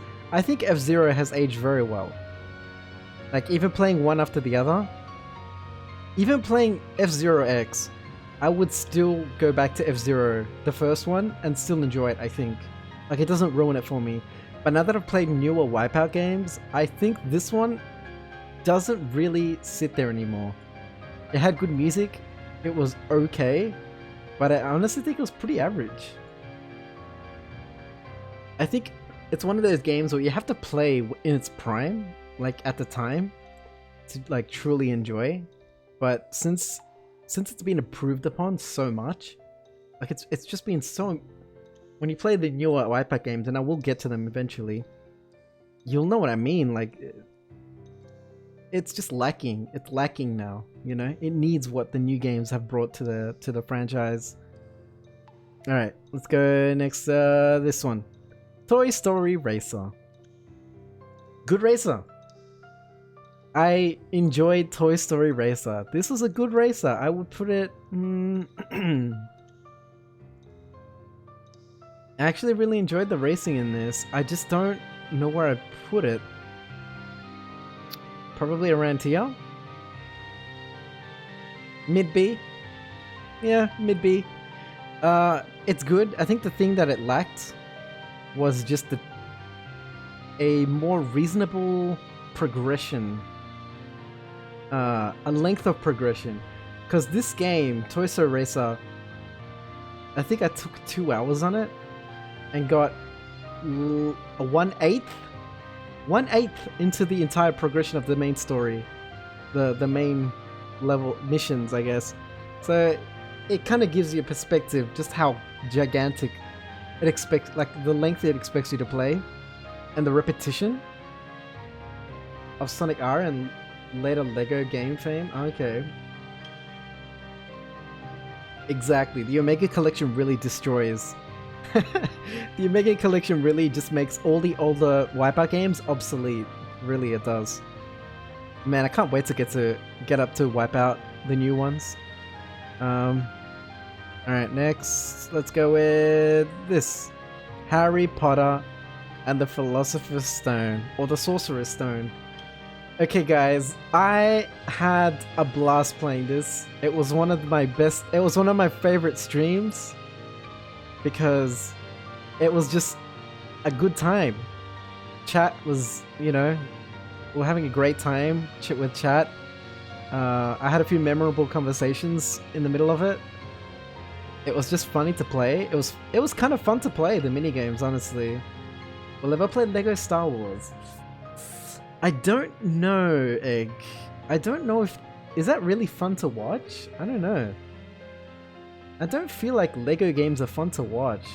That's probably the only reason why I wouldn't play them.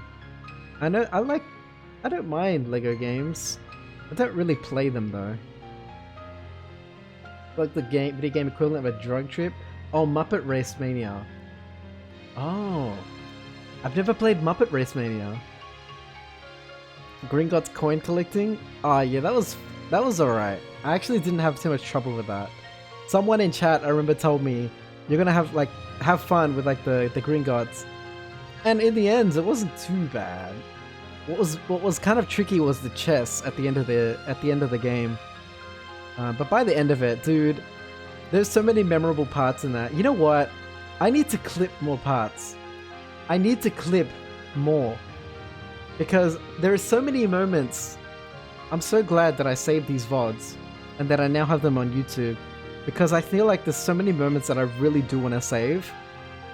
And I know that Harry Potter in particular, there was a few moments that I'm never gonna forget, dude. There were some funny moments. It's great. And I think because of that, I'm gonna put this pretty damn high. Now, where to put it though? I would say this is on par with probably a Lord of the Rings kind of experience of like fun.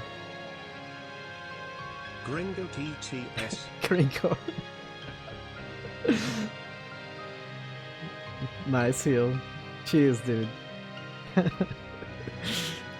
I'm gonna put this pretty high, to be honest, because I think the experience of the game has aged alright, honestly. It's not supposed to be a gigantic epic odyssey you know, you're supposed to be able to just play it in maybe one or two sittings. And for that, I think it's a great game. I would put it probably low A. Would I replay it again? Maybe? In 10 years time? If I feel like looking at jank PS1 models? Hell yeah. Next one, let's go with this. Killer Instinct. I can't do the voice. I wish I could. Killer Instinct. Alright. Now, playing this game... This is a Super Nintendo, the first one by the way. Playing this game taught me that maybe fighting games are probably not appropriate for my streams. Because I get caught up. I think I spent like 40 minutes just trying to perform a combo. And that is fun, maybe, and satisfying for other people to watch if you're of that kind of fighting game kind of appreciator. But for the general audience, I don't think that this game was great. That stream was great. I'm glad you enjoyed it, dude. I enjoyed the game. The game was great. I'm shit at it, but it's great. Like I appreciate so much what I learned from playing this game. Now, I did enjoy it, but for streaming purposes, I don't think it was great. But it's a good game. So I'm gonna put it actually probably pretty high. I think it impressed me. Honestly, I'll put it mid B. It impressed me just how deep it was. It was fun to watch me get better at the combo. It's cool. The moment when it just like clicks and you're like, oh, like I did it. Man, I miss that. I miss that about fighting games. I miss like that adrenaline. Better than Grinch? Yeah, absolutely. Look, if I didn't enjoy the Grinch so much, if I was rating these games not as stream games, but as like reviews of the actual games just themselves, I think Grinch would be pretty damn low. It'll probably be D or F. But because I enjoyed it personally, it's a C. But yeah, Killer Instinct was good. Killer Instinct was fun. I liked it a lot. Celeste! Alright, you guys. On the Game Boy Color? Oh, I didn't know. I didn't know there was a Game Boy Color game. Ooh, I'm gonna look into that. I might look into that, because I'm curious about that. Alright guys, Celeste. Oh boy! Celeste is, yeah, heal. Guys, I'm actually gonna put that at the top. And it's kind of, maybe people won't understand why. And I need to pee, so I'll be right back real quick.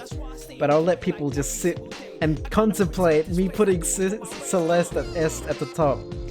I'll be back. I need to go pee. Pee. It's the shiznit. I'm glad you like agreed, dude. All right, I'll be right back. I need to go pee. But yeah, I'll just let you guys contemplate that for a moment.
You know, you guys, I actually You haven't heard of most of these? That's alright. That's what... It's good. It's good that you're learning about titles right now. Because I've been trying to explain all the games as well. You know? Oh, Celeste. Okay, so Celeste was a game... Celeste... What the fuck? Is that Teresa? Hey! Hey, Teresa. Oh, shit. What the fuck is that emote? What is that emote? Oh my god. Hey, guys, this is, Junk Food is a Overwatch streamer. That's all I can say. And she's pretty damn chill. So if you like art and Overwatch, yeah, you should check out Junk. She's pretty damn chill. I spent a lot of time watching and playing with Junk Food. So alright, well, if I'm on Overwatch, it's probably partially likely, like I'm probably playing with them. But welcome Teresa. Am I bothered by your emotes? I'm disturbed at how good they are. What the fuck? I'm disturbed at how good they are, to be honest. Flexing these emotes, the hell. Alright, where was I? Alright, Celeste. Alright, so, Teresa, I'm doing a tier list, because these are all the games that I played in 2020 on stream, on Twitch. So I'm just going through, like, my experiences and reminiscing.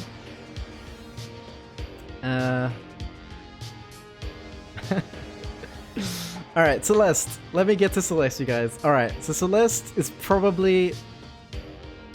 It was easily, like, top 5 games that I played in 2020. And I'm so happy that I was able to play it on stream, because there was some big PP moments, like gigantic Chad gamer moments that we had. And challenging platformers generally are kind of games that I like to play. Ever since Hollow Knight actually got me into like platforming, especially the Path of Pain. So I don't know, thanks Stream Elements. Wait, what? 2 hours and 50 minutes, really? It feels like longer than that. So yeah, Celeste is definitely... It's the hardest platformer I have personally ever played. And platforming is like, you know, you're jumping from platform to platform, doing like obstacles and like puzzles and dashes and double jumps. But it gets really complex. And this game in particular, Celeste, it goes above and beyond. Like it goes real gamer shit. You need to actually be ready for for some really serious like determination and perseverance to get through it. And I'm so glad. Yo, dude. Oh, Heal. Thanks for gifting Egg for gifting Egg a sub. Enjoy. I don't have any emotes, man. I'm sorry, Egg. I've only got that shitty emote of my stupid baby face that I fucking graffitied on. But now you'll have at least the you'll have an egg. So now you have an egg for your egg sprite. You have my little red egg, so enjoy that. That scared you? Sorry. So, alright, so yeah, Celeste is one of the best games. I don't have the VODs for it though. Even though it's one of the best games that I streamed, I don't have the VODs for it. And I purposely avoided saving the mods because there was a few people that actually stuck with me through that entire game. One of them was Treg, who you would see very often in my chat. A worthwhile emote eventually. Yeah, I fucking... Dude, I don't have the slots anyway. All I have is one emote. Like, I can't have more, you know? Like, you need more subs to, like, open up more slots for emotes. That's not an invitation to, like, start spending... Like, showering subs. Don't do that.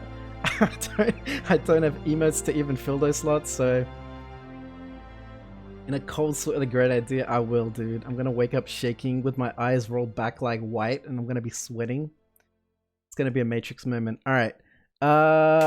Yes, I didn't save the VODs of Celeste. I actually purposely avoided saving the VODs because I wanted to keep the playthrough of Celeste, especially the B-sides. If you know Celeste, you know what I'm talking about. I didn't save the B-sides because... Heal. Alright, heal. Bro, look at that flexing gift sub. Fuck!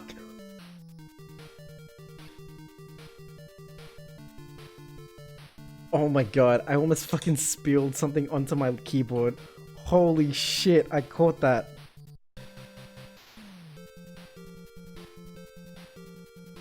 Koga, you're here! Holy fuck! Guys, you don't even know the disaster I just averted. Wow. Those Overwatch reflexes, holy shit. I almost dropped this like right onto my laptop keyboard.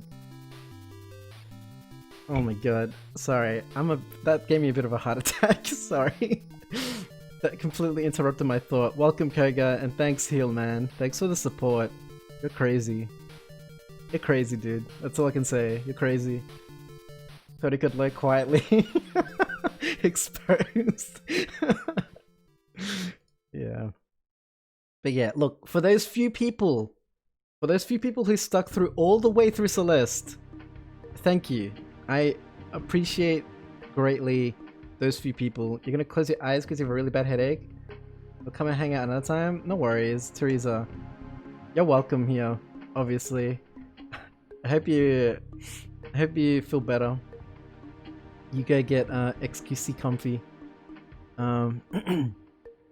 Yeah, so for the few people who saw the whole Celeste epic journey, you special, alright? You special, because that was one of the most special streams. Honestly. Take care. Yeah, Celeste was honestly one of the most special streams for me, personally, in 2020. That's why I definitely, easily put it at the top. You suck at 2D platformers?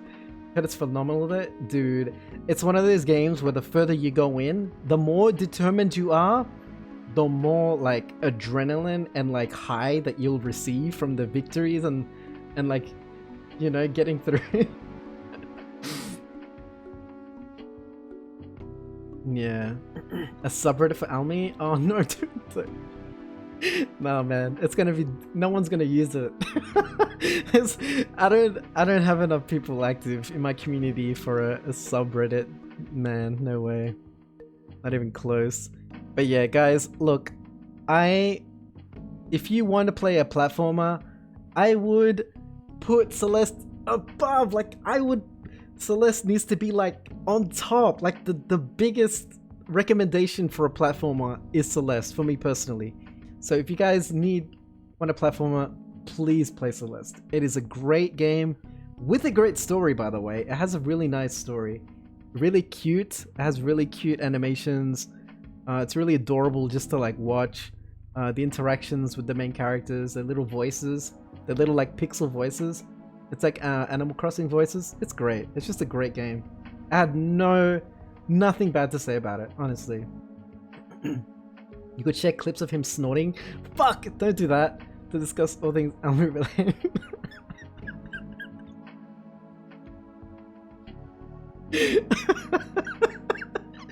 Wait, actually, you know guys, I'm pretty sure that's not the first time I've snorted.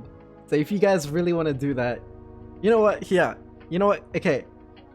In the future, alright. I'll do this for you guys, alright? It's not gonna mean anything now. I will make it, yes, Koga! Koga's thinking of the same thing, yeah. Koga knows what's up, yeah.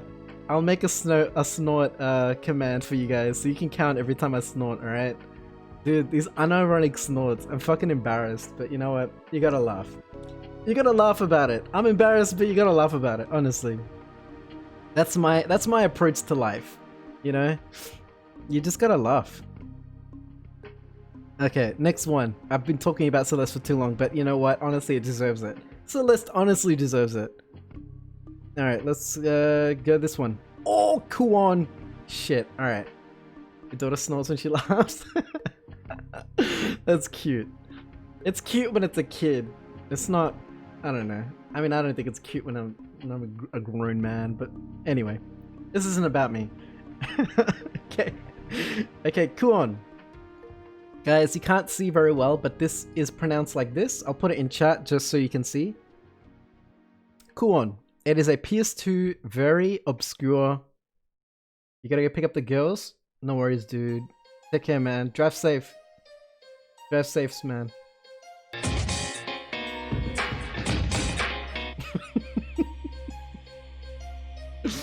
God damn, Heal. Thanks, man. I appreciate the support. You're fucking crazy. Just crazy. Later, dude. It's fucking insane. Koga, Heal just wants a top spot. Alright, Kuon, guys, I need to return to this game, but I felt like I needed to put it on this list. I honestly did. Despite not finishing it, because I feel like I did put a lot of time into it, and I thoroughly enjoyed it. I love this game. Kuon, I'm so glad that I started it during Halloween. It freaks me the fuck out. I do have to finish it, I do. It freaked me out, genuinely. I have not played a game with that much dread and atmosphere since Silent Hill 2. I genuinely felt constantly uncomfortable playing it. And normally that's a terrible reason to play a game. But when you're playing horror and you're like purposefully looking for that tension, oh man, does it do it well. It does it so well. Where do I put it? Guys, I don't know. This is based on what I've played so far, mind you, so I haven't finished it. So I do need to finish it to be actually able to like make an entire full assessment of it. But because I did put a significant amount of playtime in it in 2020, I need to give it a ranking. And so far what I've played, I am happily putting it in S as in my personal rankings, because it made me feel things that I have not felt in a long time. When I played this game last year, the dread, I haven't played that, like the dread, like I don't, and this, not only the dread, it does something that I've recently discovered that I love about dungeon crawlers. So I'm playing a dungeon crawler. You have a cold? Thanks here for this. Going dark? Oh, no worries. Oh, okay. No worries, Egg. So something that I've learned, that I've appreciated about games recently, is because I've been playing a dungeon crawler in my private time, Etrian Odyssey number 4. Filling a map, like exploring a new area blindly and not having a map, and then filling up the map, and you know, you interact with doors and stuff like that, and it's like a symbol appears or it gets marked and stuff like that. I discovered that that's actually, there's an addictive quality to that kind of mechanic about those older survival horror games. The way it like marks maps, and in dungeon crawlers, the way you draw the maps. I'm playing a game right now, Etrian Odyssey 4, where you actually draw the map yourself. So it's not doing it automatically, I do it myself. And when I first started playing it, I was like, damn, this is fucking tedious. Why the fuck would I want to do this? And then the more I get into it, the more I'm like, wait a second. There is actually some kind of weird satisfaction happening. There's like a satisfaction vibe happening. And so it makes me want to just keep exploring. In fact, I'm addicted to exploring dungeons now in that game that I'm playing. And I realize that Kuon has the exact same quality, where while you're playing and exploring and you're going through that cold sweat of like tension, you're exploring new doors, new rooms, and you're leaving it marked. And there is something so satisfying about that. So the constant, even though it's, I don't know if it's tedious to watch. I don't know. I want, if you were there watching me, you guys can let me know.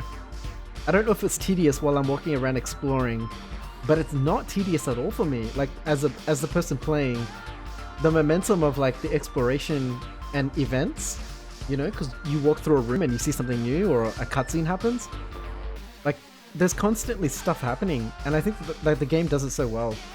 And it does it even better than Silent Hill, although I think Silent Hill has a way better dread.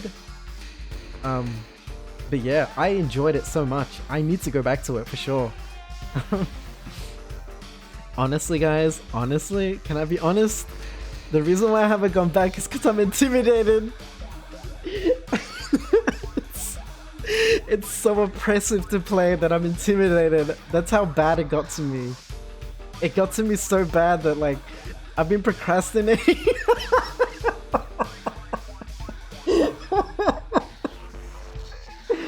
I'm so intimidated by it. It scares me. I'm not even afraid to admit that. I'm not even ashamed to admit that. It's so tense to go through it and sit through and play through it. That's why I haven't returned. Oh, I'm such a bitch. Dude, it's so incredible. That's why I'm gonna put it in S, because look at how it affects me. Look at how it's left me. It's left me like intimidated and like it's just made me a wimp. I feel like a wimp because I'm hesitating to play it. So there you go, guys. That's as much as you need to know. It literally makes me scared to play it. That's why I'm putting it in S, because I haven't played a game like that in so long. I don't know where to rank it among these games though. It's kind of hard. Because it's a totally different genre to the other ones, I can't really put them above or below. I'll put it in middle. Yeah. Well, yeah, there you have it, guys. There's the truth of Corn. That's why I haven't been back to it. God damn it. Alright. Call of Cthulhu. Oh boy. This is another good one. Now, Call of Cthulhu. Damn. This is a fun stream, guys. I know that we had a really good time with this one. We had a lot of fun with this game, huh? We've got an entirely new, like, by playing this game, I think the community itself, without even me like shoving it on you guys, the community itself actually like developed this kind of like this kind of like culture of like occultism and like Cthulhu Etrian eldritch god worshipping, which I didn't even tell you guys to do, but people are doing it anyway, and I'm happy for it, not gonna lie. And even my subscription badges are from Berserk, a show which is inspired by Lovecraftian horror. So, you know, it's Lovecraftian stuff has always been a huge part of like my personal inspiration, creative inspiration. And I think I enjoyed it like a crazy lot. I don't know if I would put it into S tier. Only because it's not a perfect game for sure. I feel like a lot of the suspenseful like chasing parts with the Shambhala, I think that's what the monster was called, like those kind of segments, they felt like they were just shoved in to meet a quota. Like the game needed to meet a quota of like certain segments, and so they just threw them in and they weren't even like that great. So because of that, I don't think I could put it in S, although I did enjoy it a lot. As a fan of Lovecraftian stuff, I loved it a lot for what it is, you know? And even it's not even like super accurate to the books. It's like an adaptation. That's all it is. It's an adaptation of like, it's inspired by, you know? I think I could put this high A. I would highly recommend it. I don't know if I'll put it in S just for those little shortcomings that I mentioned. But I think high A, just below Katamari. I got to hang out with people. I got to hang out with, you know, some people like Sarah. She was one of the newer people in Retro that I discovered and connected with. And Sarah hasn't been around because of their health, but you know, I still remember them, and because of games like Cthulhu, you know, I remember like them hanging out during that and during another game. And that's why I think it's really nice that I'm doing this, is because each of these games, I can remember who was there. I do. I remember the people who were watching me with each of these games, and that's really interesting, huh? But you do remember. You really do remember who made, who was with you on part of that. Which game are you on? I'm running short of time, guys. I gotta move on to the next one. Alright, guys, let's just move this thing along. I'm gonna have to ask, maybe a mod to, mute people who try to, change the subject. I'm gonna stick onto my to list. Diddy Kong Racing! Alright. Diddy Kong Racing! Hey, buddy. How you doing, dude? And it's pretty late for you, isn't it? Pretty damn late. Alright, Diddy Kong Racing. Alright, actually, wait, Birdie. Can I actually, wait, let me actually try to think. Alright, Birdie. Now, Birdie isn't a big chatter, but he is there. And he's lurking. Most of the time, I think. From what I can remember of him peeking in, from what I remember his brief little sharp-wit moments, I'm pretty sure it's mostly with the races, like Mario Kart 64.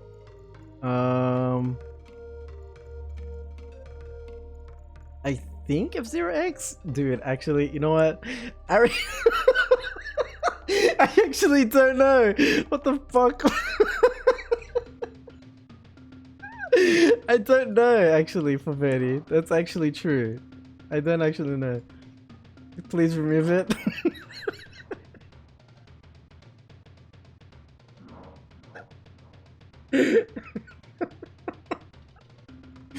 You can thank Heal for that. I'm not sure, because like the problem with my streams is that it's always like completely out of your hours, and so I never like, I'm always surprised, honestly, most of the time when you come in. But it's usually very brief. You were definitely in for the Grinch, weren't you? Shit, you know what? I'm not gonna overthink it. I'm not sure. I'm pretty sure you popped in for things like Diddy Kong Racing. Katamari? No.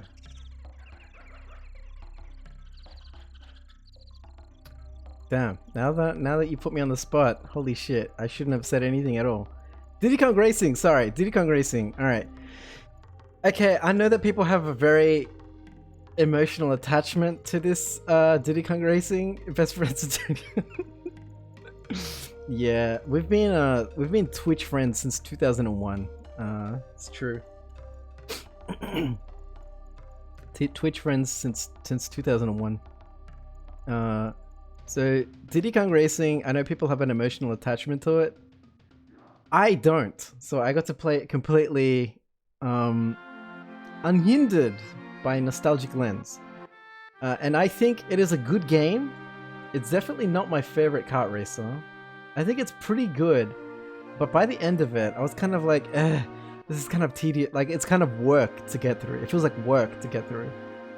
Now, because I didn't get to experience the multiplayer, S tier. I couldn't put an S tier for myself personally. I didn't get to experience it the way other people did. And I was so sick of, like, I was so not ready mentally to do the final boss when I worked out like how long it would take to get to it. Because by the time I was already moving on, like my mind was already moving on. I didn't feel maybe what other people have felt. So I'm gonna put it mid B. Because I'm glad I did experience it. I'm actually glad I really glad I played it. But I don't think I could go back to it. It's definitely not going to be like a childhood memory for me. But it is a good game. I understand why people like it. And, yeah. The mechanics are pretty good, especially the boost mechanic. I actually really like the boost. where you let go just before hitting the just before hitting a boost ramp thingy. I like those kind of mechanics. That was really unique. I've never seen that ever again. Double betrayal from motion. I'm sorry, Vertisix. I'm sorry. I'm gonna sacrifice one of these games into the F tier just for you. Genshin Impact. Oh my god, Genshin Impact. Jesus. Alright, now you might be wondering. No, Bertie, please. I have this on my list because I did go through a phase of playing this game, and I think I streamed it twice, and that's it. When it was first released. Now, Genshin Impact is objectively a good game. I can say that without hesitation. It's objectively a good game. Why am I not playing it? Because it's gacha. And I can't keep playing gacha games. I don't have it in me anymore to like keep up. Because they're constantly... It's a never-ending game, basically. So if you're into like never-ending games, kind of like MMOs, and you want it to be an action RPG, Genshin Impact is totally up there, and I would recommend it. And it's free! I mean, it's free! There's obviously there's obviously like battle pass kind of stuff, but I think it's valid. Like, you can play enough of the game free, and enough of the content to then reach the cap, and then you can decide. You have enough time to decide whether or not you feel like it's worth paying for this game.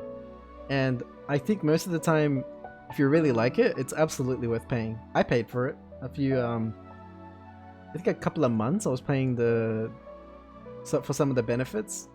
I enjoyed the game, but I just can't keep playing it because time. It's just too time consuming. I just can't keep up. Your dailies take like 2 hours a day. Get paid to scantily clad me in it? Oh my god. Yeah, I don't... You know, I don't know how I feel about some of the character designs. I kind of dig the aesthetics of the designs. I just don't understand why they do have to be so... I don't understand why everyone has to have a bit of butt cheek hanging out. Like, you don't need that, but it's, you know, it's anime culture, right? People are into that. So more power to them. Alright, I would put Genshin in A. I'll put it in low A, but Genshin is a good game, objectively. I have no problem saying that. It's a good game. Butt improves gacha returns. That's probably why I didn't get any returns. Alright, let's go for the next one. Code Vein. Oh boy, guys. I think, thankfully, I met most people while playing... Sorry, most of the people that I do know were around for Code Vein, at least once. FF Toll music? Holy shit, dude, you know your music! I mean, I know you know your music, Birdie, but like... Damn. I'm actually impressed, dude. I'm impressed that you picked this up that quick. Is this that one that looks like a copy-paste of Breath of the Wild? Oh, the Genshin Impact? Yeah. Yeah, that's that one. Now, Code Vein. Code Vein. Oh boy, this game is great. Code Vein, guys, I'm actually going to return to it. I'm going to return to Code Vein. So it's return worthy. If a game is return worthy, that already puts it from above B. Easy. I feel like if it's something that's return worthy, easily above B. For like a return stream, even after playing the main game, main story. So whether to be A or S, that is the actual dilemma. Mage build, hell yeah. Koga, yeah. I've been actually working on it a little bit offline. Occasionally, like building that build. And I gotta talk to Liz. I gotta put the message out that anyone who wants to like co-op with me, they can freely do it. It's gonna be a co-op run. Alright, so... Oh man, I don't know whether to put an S or A, cause I have almost no problems with this game. The story, there's a story there, but it didn't really appeal to me. The kind of story that this game has is not really for me. And that doesn't subtract at all from it. But, like, the story was just like, oh yeah, it's there to fill in, you know, the path, the progression. I wasn't emotionally invested. It's there and it was okay, I guess. The gameplay is what I was addicted to. The gameplay is what was like great. I loved it. It broke my mind. Yes. Yeah. This is the one with the cathedral. It broke my mind. Yeah. That's the one. So I did break my. That's the one. That is actually the one negative thing about this game. The one thing that I would draw back is that the environments are piss boring, man. I think, yeah, Khotun Khan is defeated. Dude, I need to return to Ghost of Tsushima. I do. That needs to be a return game too. I would very much like to return to that game. I think just because the environment, look, Dark Souls spoils me. Dark Souls, Bloodborne, Sekiro. Dude, even Neo. Even Neo has better environmental, like, variety. But Code Vein, fucking, dude, I got so mad with how generic and boring and bland the environments were. And only because of that, I'm gonna put it in A. But it's a high A. Code Vein is a high A, for sure. I might put it just under Katamari, because I love Katamari so much. But yeah, Code Vein, one of the better games that I played. In New Game Plus, is it that much harder, Sean? I'm curious. I'm thinking if I return, I'll probably do New Game Plus. Alright, next is Snowboard Kids 2. Alright, guys. I love Snowboard Kids 2. It is? Okay. I'm keen, dude. I'm probably going to do that in the future. Snowboard Kids 2. Alright, I love Snowboard Kids 2. I loved it. I actually really liked it. I actually liked it more than Diddy Kong Racing, and maybe people hate me for that. Maybe people are gonna rage quit and like unfollow and unsubscribe and, you know, request refunds. I don't know. But I enjoyed it more than Diddy Kong Racing. That much I do know for sure. And I actually wish it was longer. I wish there was more to play in this game. I wish there was a Snowboard 3. I wish there was a Snowboard Kids 3, yeah. I definitely had way more fun. Probably a high B. I think I'll put Snowboard Kids 2 in a high B. I really liked it. I really liked the music, the vibe. The character models are probably the only thing that I have a problem with because they're just abominations. They're abominations. They're monsters. I'll say it. But the actual gameplay was alright. The RNG at the end. Alright, look. The original was quite fun. Okay. Look. The RNG, you guys know. Look, for you guys who were there, you guys know that I got fucked pretty hard in one particular level because I had to keep replaying it over and over again because the RNG was really shitting on me. It can be pretty brutal. But despite that, I still liked it. I still had fun.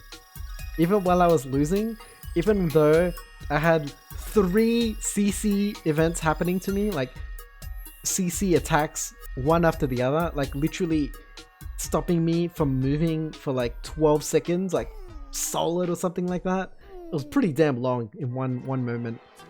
Even though stuff like that happens, I was still enjoying myself. There's something about the snowboarding aesthetic, the feel, I don't know. Maybe that was a bit of bias, but I definitely enjoyed it, and I would totally return to it for fun. Alright, we're down to like the bottom, yo. We're getting pretty damn low. Oh, Rock and Roll Racing! Rock and Roll Racing, the game that I cannot even put on YouTube because it got claimed. And I had to warn Birdie6, because he was playing it on his stream, the soundtrack, and I had to warn him that it's DMCA strikeable. So guys, just a warning: if you play this, don't play it on YouTube or Twitch. Or if you do, just delete the VOD, I guess, because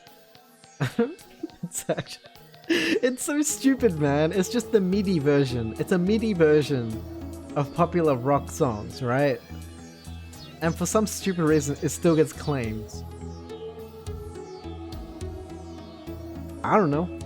I don't write the rules. It's a fun game. I don't think it's like I could go back to it like crazy. Did I have more fun than Super Mario Kart?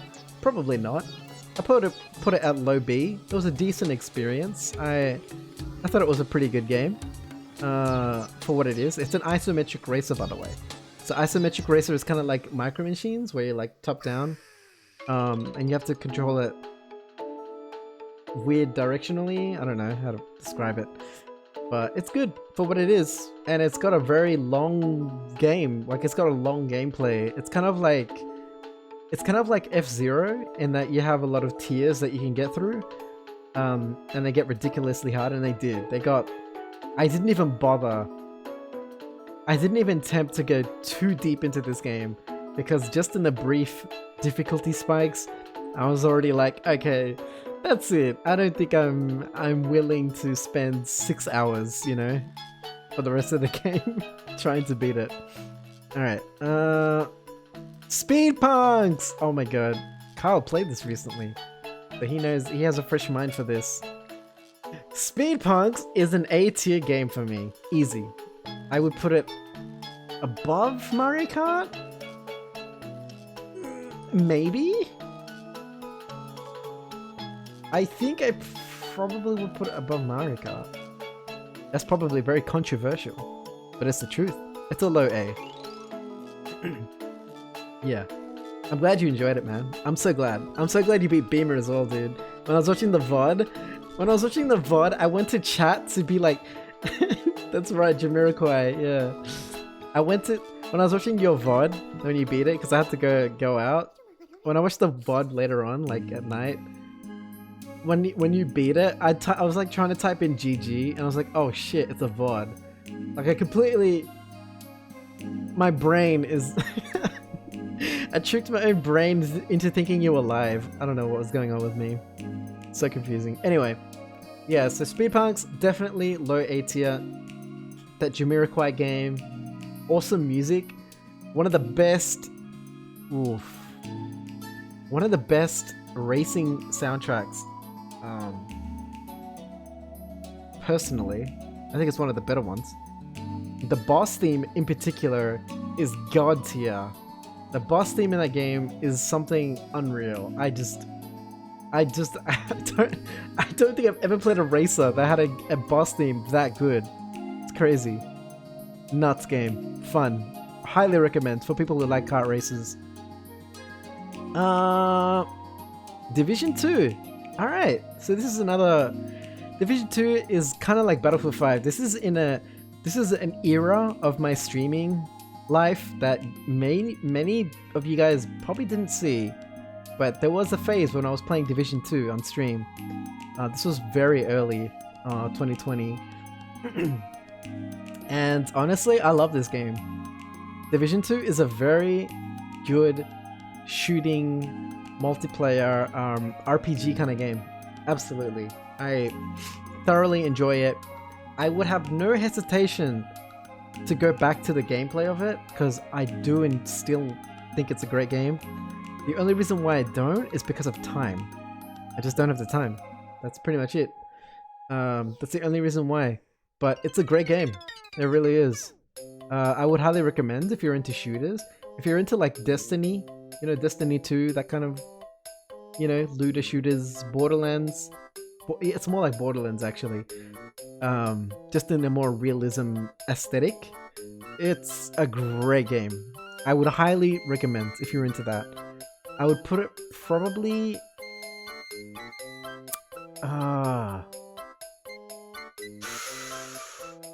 Ooh. I'll put it low A. I'll put it at the bottom of A. Not because... I can't really say that it's better or worse than the other ones, because some of these genres are just too different. I can't really compare them. They're just too different. Guys, we're in the last stretch. Polar Express. Oh boy. Alright, so the Polar... Alright, so... Kyle, have you played the Polar Express? PS2? Okay, so I've never watched the movie. I played the game before watching the movie. And then later on, I watched the movie. Actually, I watched the movie with Junk Food. Junk Food who popped by just a little earlier. I watched the movie with her, like a bit later with her community. And... Bro, this game... how do I think it's average. Honestly, I'm gonna put it in C. I don't think it's a terrible game. That's not why it's in C. C is like average. I'll probably put it above Bomberman Race. You kind of want to play it though? Alright. This is what it's like. It is definitely for children. The difficulty is very, very low. There's probably one sequence where I had to actually retry a few times. But other than that, it was... I got embarrassed playing it.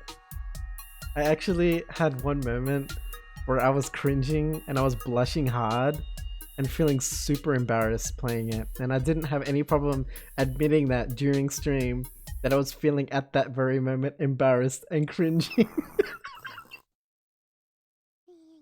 If you guys were watching, you guys know which moment I'm talking about. I'm not sure who was with me. Who was with me? Damn. Who was with me at that moment? I think it was someone younger. Someone younger was with me at the time. I don't know if it was Dylan. Was it Dylan? I'm not sure. It was definitely someone younger. And they called it out. When they saw some of the sequences in that game, they were like, this is cringy or this is awkward. Oh shit, dude. Oh man. Fuck, you know what? I actually couldn't I have the VOD, but I couldn't upload it onto YouTube because it was it gets blocked. It's blocked content. But what I'm gonna do is I am going to clip that moment if I can. I know it's so shit, man. I'm gonna try and find that moment because I do want to I want to have that moment saved. That moment where for the very first time on stream I was actually embarrassed. Guys, I wasn't doing a bit. I wasn't playing around. I was like genuinely getting red with embarrassment. It was such an existential moment where I like the self-awareness of it. I was just like, holy shit, I'm playing this stupid like mini game and it's so embarrassing and it's so cringy. Like I can't like stop myself from feeling ashamed. I was so ashamed. For people who don't know, or for people who have played it, it's the moment where you have to play along with the music. You're shoveling coal, so... Was this in the movie? I watched it recently, but I already blocked some of it out. There's a part in the movie where he goes up to the front of the car, the train, and he's like with the little girl, and they're like, there's like the engineers there, and stuff breaks, and they have to repair it. So the sequence is that you have to repair parts of the train, of the like the engine room, and the way to repair it is to go through a song and dance routine. Oh my god, it's kind of like a rhythm game, but it's like a rhythm game, but it was so bad. And that's when I was playing it, and someone in chat was like, "This is awkward," or "This is cringe," and I'm like, "It is," and I'm feeling ashamed. Dude, alright, so for that experience alone, I need to save it. I need to get that clip, that moment, because that moment needs to be historically preserved. But it was definitely very underwhelming. Yeah. Overall, would I recommend people to play it? If you really want to, it's kind of very easy to go through. It's not challenging. But you do see a lot of clips from the movie. They use real clips.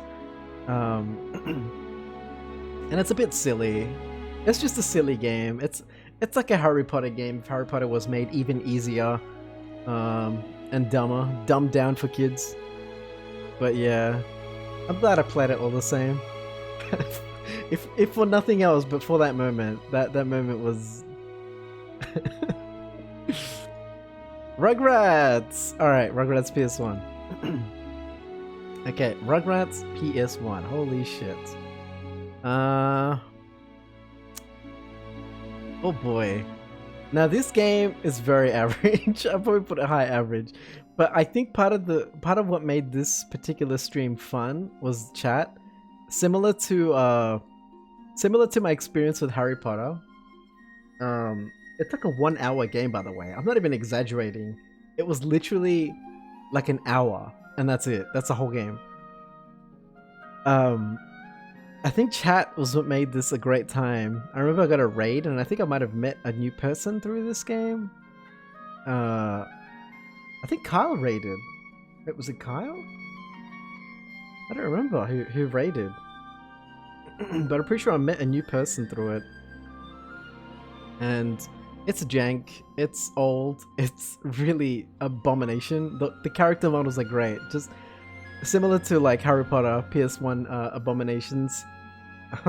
There's some real creepypasta shit going on. But it was a great time. Just because of like chat and everyone making fun of the Rugrats universe. It's a great time. God Hands. You rated? Okay. Alright guys, God Hands. Alright, God Hands is similar to Kuon in that I started it and I didn't finish it. Why did I stop? I think because I kept getting interrupted. I think at one point I got bad internet and that broke the momentum. At another time something else happened. Someone's calling me. Yeah, so it's not because it's a bad game at all. In fact, I think this is one of the highlights of discovering. Thanks to Boner. Boner got me onto this game. By his recommendation, I would put it above. Ooh.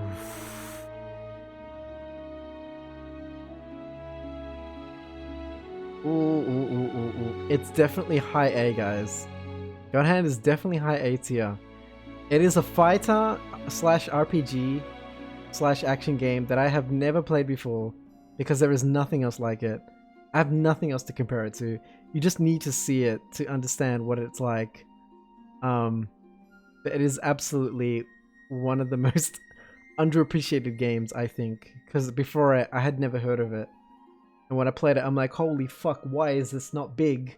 Why is this game not... Why are people not obsessed with this game? It is super A tier. Easy. It's hard. It's not the same as Cthulhu. I'll put it just under it. Alright. I will return to it. I gotta finish it. Like Kuon. I'll get there. I'll get there. The Simpsons wrestling. Oh boy. This was a controversial one. This one divided people. There were people that absolutely despise this game. And then there's people like me who, despite the shittiness of the game itself, enjoyed it.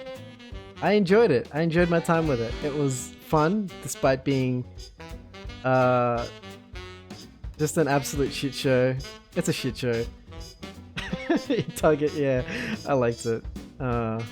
So I am gonna put this... I'm gonna put this in B. Because I don't think it's average, or at least my time with it wasn't average. Oof, I don't know actually, maybe I should put it in C. It's kind of like The Grinch. I know objectively it's probably not a good game, but I did enjoy it in a weird way. Yeah, I'll put it with The Grinch. It's such a weird game. Oh boy. Alright, let's make our way from left to right. Alright. Nightfire. Hold up.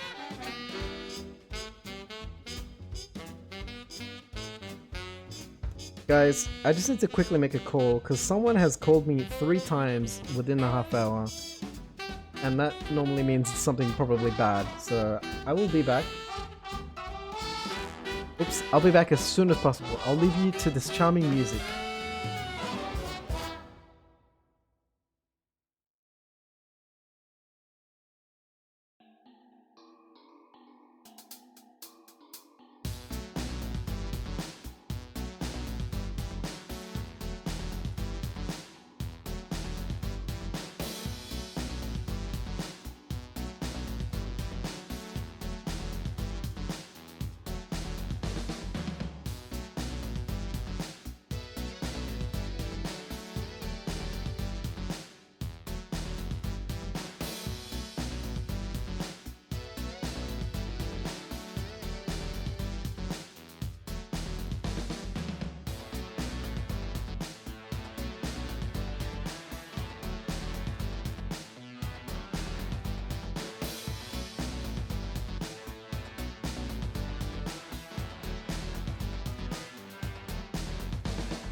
Sorry guys, I keep getting interrupted. That's not at all planned.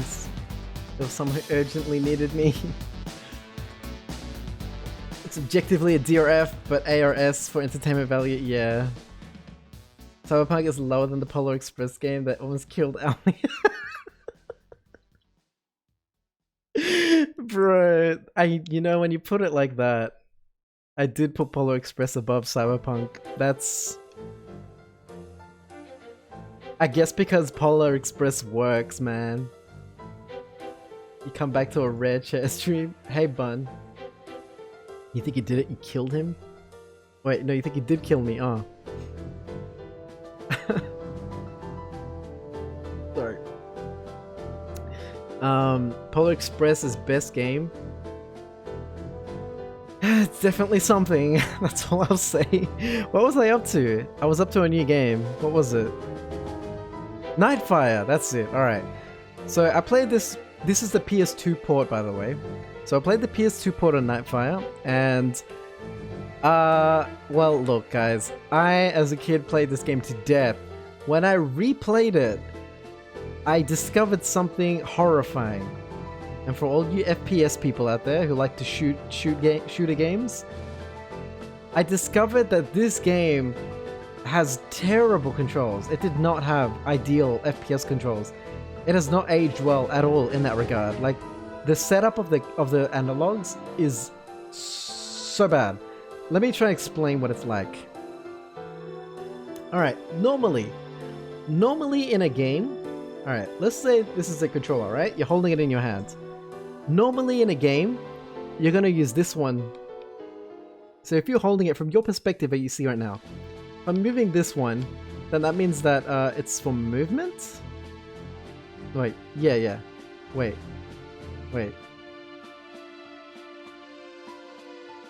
Yes? Yes. I think left one is normally just move. I mean, eyesight? I can't... Tickling a joystick. Look, the point is, nowadays, if you play a shooter game on console right now, one stick was going to be used to look, like up and down, you know, right, left, and the other one is going to be used just for movement. They're just exclusively divided in that way. So you've got one for movement, one for looking. Nightfire, let me explain how Nightfire works, alright? This is why I couldn't finish the game. I played it as much as I could, and I stopped because I was like, I can't deal with this. This is how Nightfire works, alright? Tag adult stream? Come on, guys.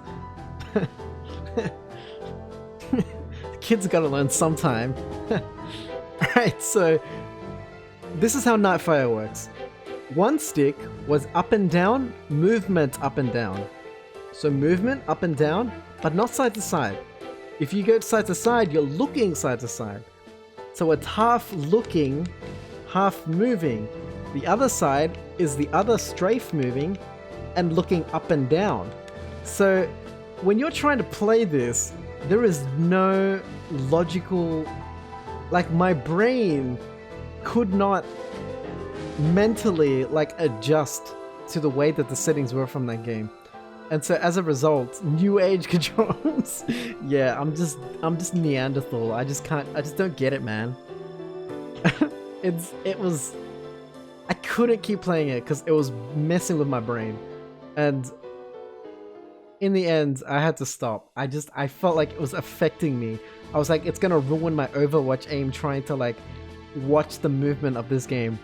So in the end, I think it's a great game. It's a good game. Get with the times, old man.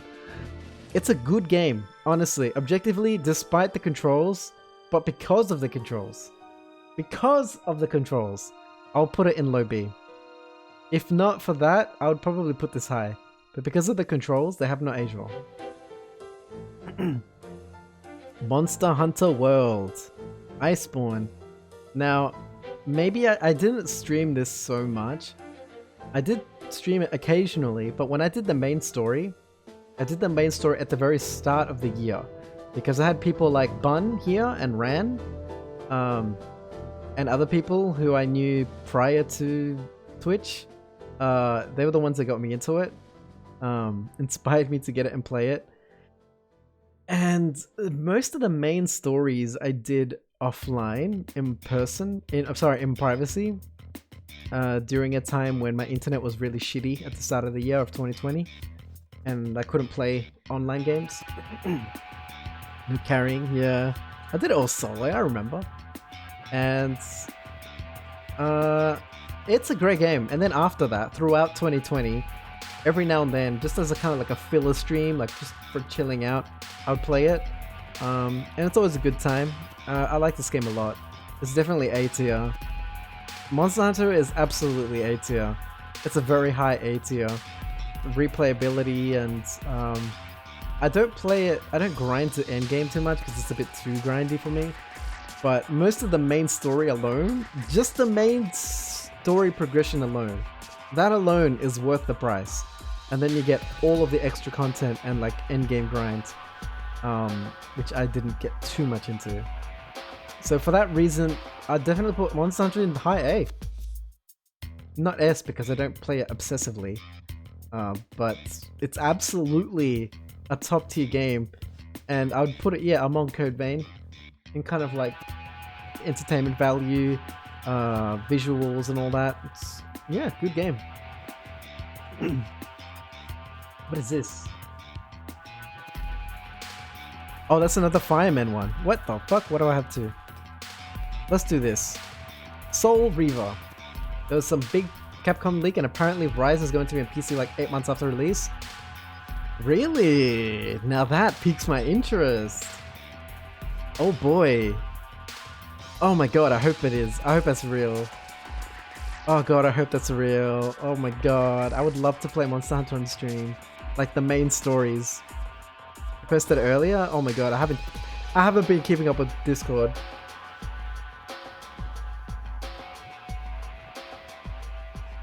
Yeah, I haven't been keeping up very well. Alright. Soul Reaver. Now, Legacy of Kain Soul Reaver. I think that this was a great game. I actually think, from what I experienced, it's a great game. Why did I not continue streaming it? Because it was very vague in directions. It is so vague in directions that I didn't know where to go. And considering all of the area that was available to me, I had to backtrack a lot. And the distance of backtracking is really big, and there was absolutely no way to know where I'm supposed to go. So, for that reason alone, I couldn't keep playing on the stream because I felt like I can't stream me just walking around for like 2 hours. It just doesn't. You remember playing the game? You were a wee lad. I think it would be too hard for kids. It's kind of really puzzle heavy, way more heavier than I expected it to be. I thought it was going to be an action game. Parts of first 10 minutes, yeah. When I was a kid, I actually played it as well, and it scared me. I was too scared to play it because the atmosphere was like horror to me. But yeah, I actually thought it was going to be an action game, but it's not. It's a puzzle game, guys. Don't be fooled. Legacy of Kain is a puzzle game. And I wasn't prepared for it, and I didn't think that it would be that kind of puzzle game. So, for streaming purposes, I don't think it's a good game. On its own merit, as a game itself, I think it's a very good game. I was very intrigued by the story, at least to the point that I played. I think the puzzle thing is satisfying once you do work it out. But yeah, for streaming, as a streaming experience, it wasn't good, and I don't think I would recommend it. I'd put low B. Yeah. Phasmophobia. You're constantly dying or something? Yeah. It's kind of like you have a respawn mechanic. Alright, Phasmophobia, guys. Yes, everyone's sick of it. I mean, I'm not. But I think everyone's sick of watching it. I think everyone's sick of people streaming it. I think that's the problem. But playing it itself is fun. Dude, I'm still not sick of this. You know what, Ran? I was literally gonna do that. I'm not even kidding. I will put Phasmophobia in S tier. Let me justify why. In my personal opinion, let me explain why. Phasmophobia is a kind of game that, like, if I finish streaming like today, for example, I would easily just jump into a game. I would be happy to jump in if people were playing. It is, at first, it's a multiple things. Okay, at first, when you first play it, it's fucking scary. Like, legitimately scary when you first play it. And my very first experience was with Vertisix, or Birdie, as he is in chat. I don't know if he's still here. But my first time playing was with him, and we streamed it on his channel. And he has a video. If you click on his face right there, and you go to his YouTube link, he has my very first experience recorded with him. And we just basically squeal like a couple of wimpy diapy boys. But yeah, it's legitimately scary, and I like that it took a lot of that atmosphere of like paranormal activity. I like that it's short and sweet with each house, and it's variety, it's random. And now that I've played it enough to know the gist, like, you know, you get the deal. It is no longer, it's still kind of creepy, it still gets me sometimes, but it is now just a chill game. It wins so many points for being a good multiplayer game. If you just want to hang with people just to kill time, it is perfect. It is like the best multiplayer game probably of the year for me personally, because it was just so easy to get into and to play, and it's not too hard, and it's random. I think the randomness is really what makes it keeps it interesting, and I just enjoy it. It's always a good time, and I laugh every time we play, and it really is a chill game, despite being horror after a while. Yeah, so those are all my reasons for putting it in S tier, because it was definitely a highlight. It's a very ingenious idea, one of the best ideas for a game. Persona 3. I need to go back and finish this. I know I need to go back, and I will go back, trust me. I need to play Persona games and Shin Megami Tensei games. That's one of my biggest goals, is to play Megaten games on stream. I would love to I want to share my passion for these games, because I do have a passion. It's just very difficult for time reasons. New Year's resolution? It was last year's resolution. It was last year's resolution. Guys, I've already played P3. I know what the game is like, but I wanted to play it on stream. And I got through like 4 streams. But by the time I have to go back, I've probably forgotten most of it, and I'll probably have to start again. So, SMT5 scene. I know, Ran! Oh my god, dude. I have to save up for a Switch just so I can play it. I need to play that game. I need to. Alright, so because I know that this game is amazing, I don't think I would call it an S tier. It's definitely an amazing game. Oh fuck. Oh fuck, maybe I could. Shit. It's hard. These are one of my favorite RPGs. Like, my favorite RPG franchises, easily Final Fantasy and Megaten games. But can I pick between them? I don't know. I don't know if I could pick between them. Maybe, is this what a parent feels like, to pick between 2 children? I don't know. I don't know. It's hard. It's in some. I feel like on some days this game is an S tier, and other days I would feel like it's an A tier. I think I'll put high A tier. Let's put it high A. Yeah, I'll put it high A. It's good. Oh god, the final game of the year, guys. Literally, also the game that I played for New Year's. I'm putting it up there, guys. I'm putting it up there. We're smashing it right under Celeste. It's Burnout 3 Takedown. Now, if you guys watch enough, you will know that I fucking love that game. I could play that for so long and not get bored of it. I think on New Year's, the only reason why I stopped is because of the time. And my throat was dying, like it is now. but I could play that game endlessly. It is so fun. Yeah, Bun, you were there. Bun was there. Bun was there for the Celeste. That's right, the 3 AM farewell stream. There we go, never forget. Guys, this is my... Let's do a quick breakdown. Let's do a quick a quick recap. So we got Cyberpunk and South Park Rally. F. Pieces of shit. As they are now.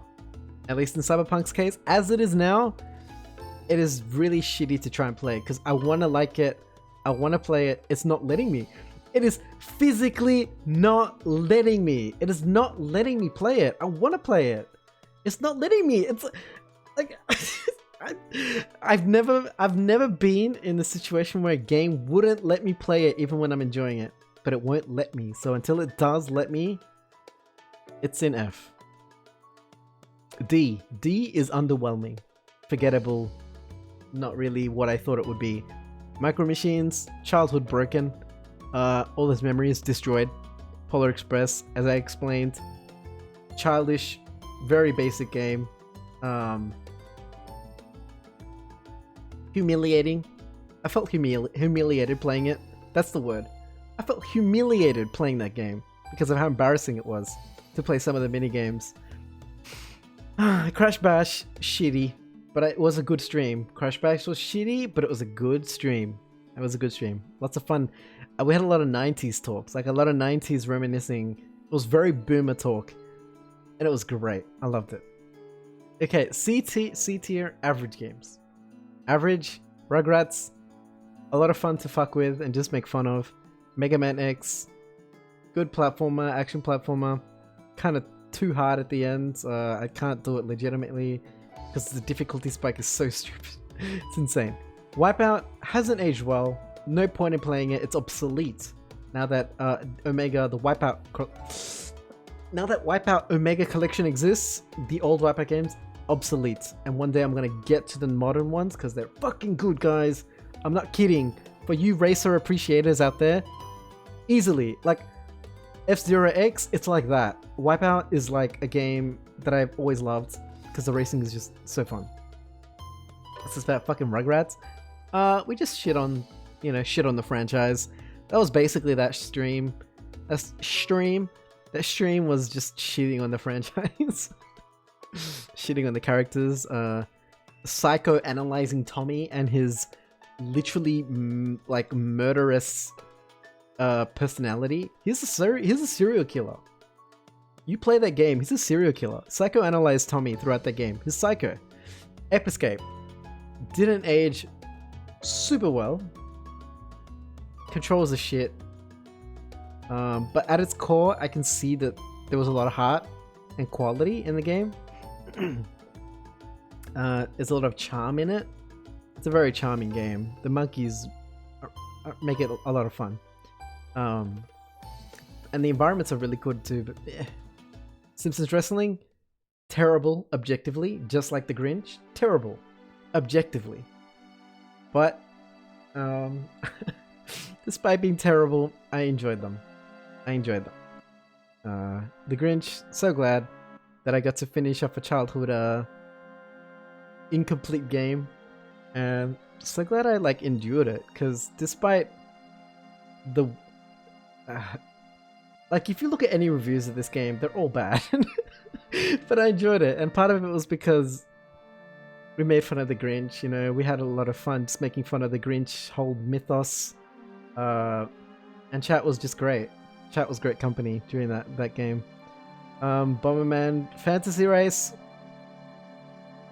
it was good at first, and then it put itself down. If it had maintained, if Bomberman Fantasy Racer had maintained what it was at like the first hour of the game, it would be like A. I'm not even kidding. I'm not exaggerating.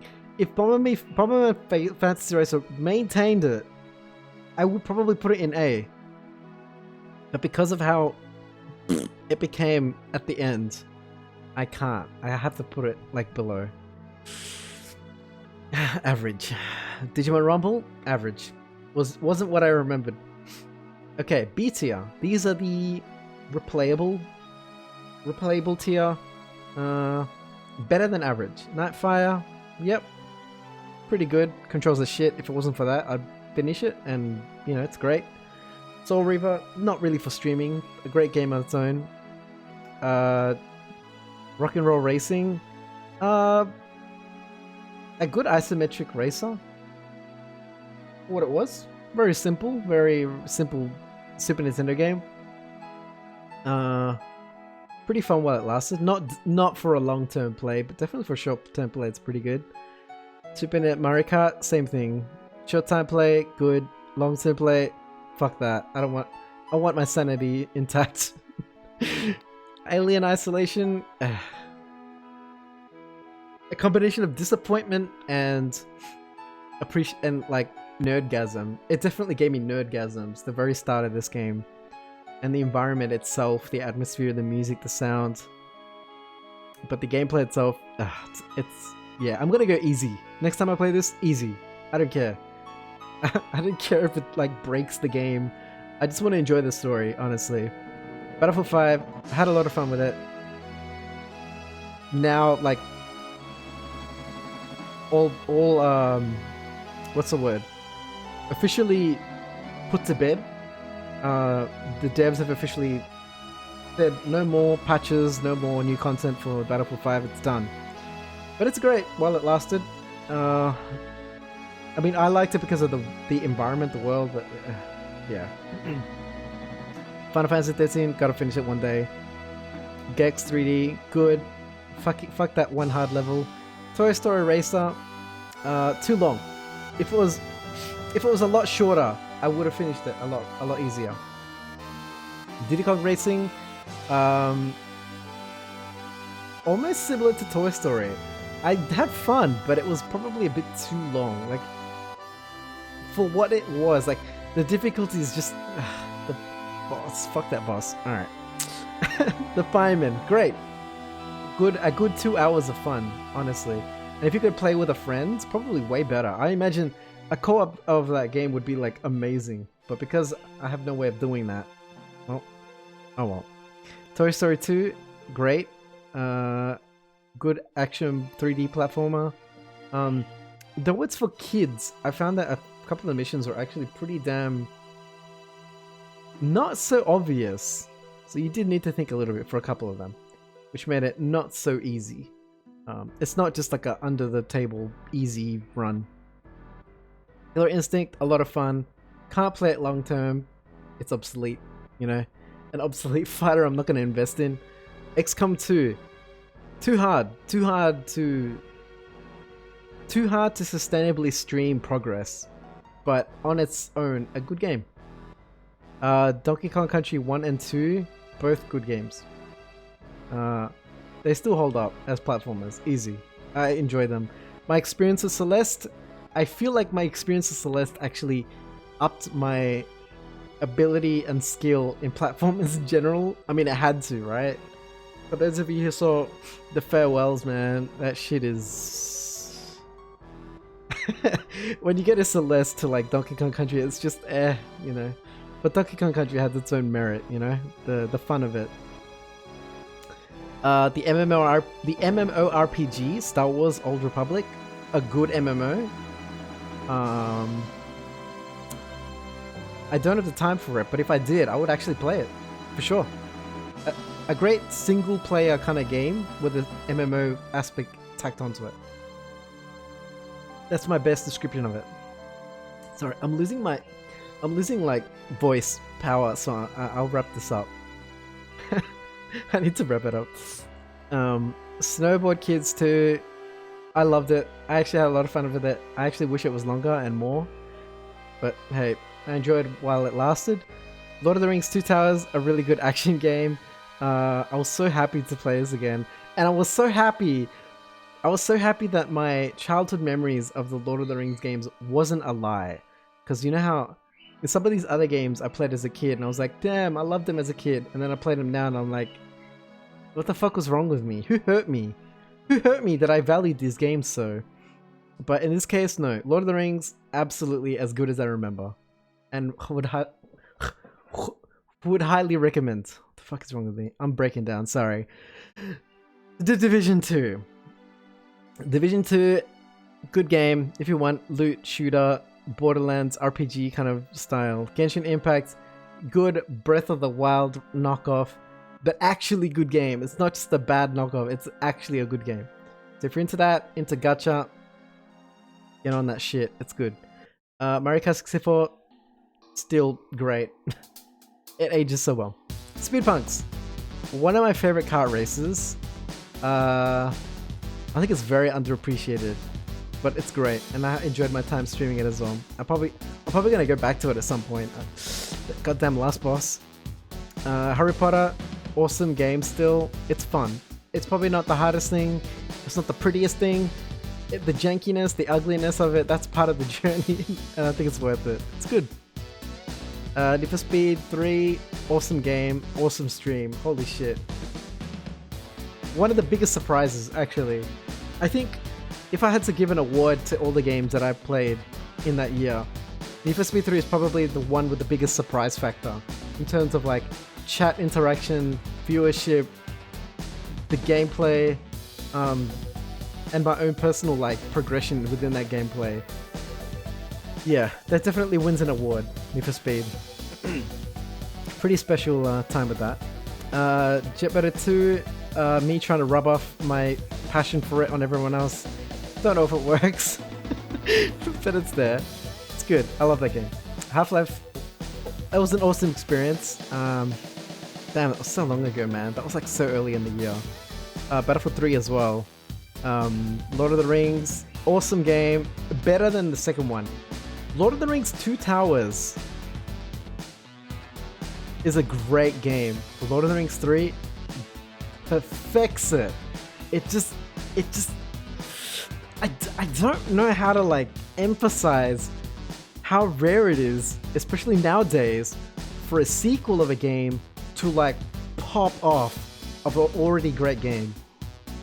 Lord of the Rings 2 Towers is already a good game, and Return of the King just improved everything. It just made it way better in every way.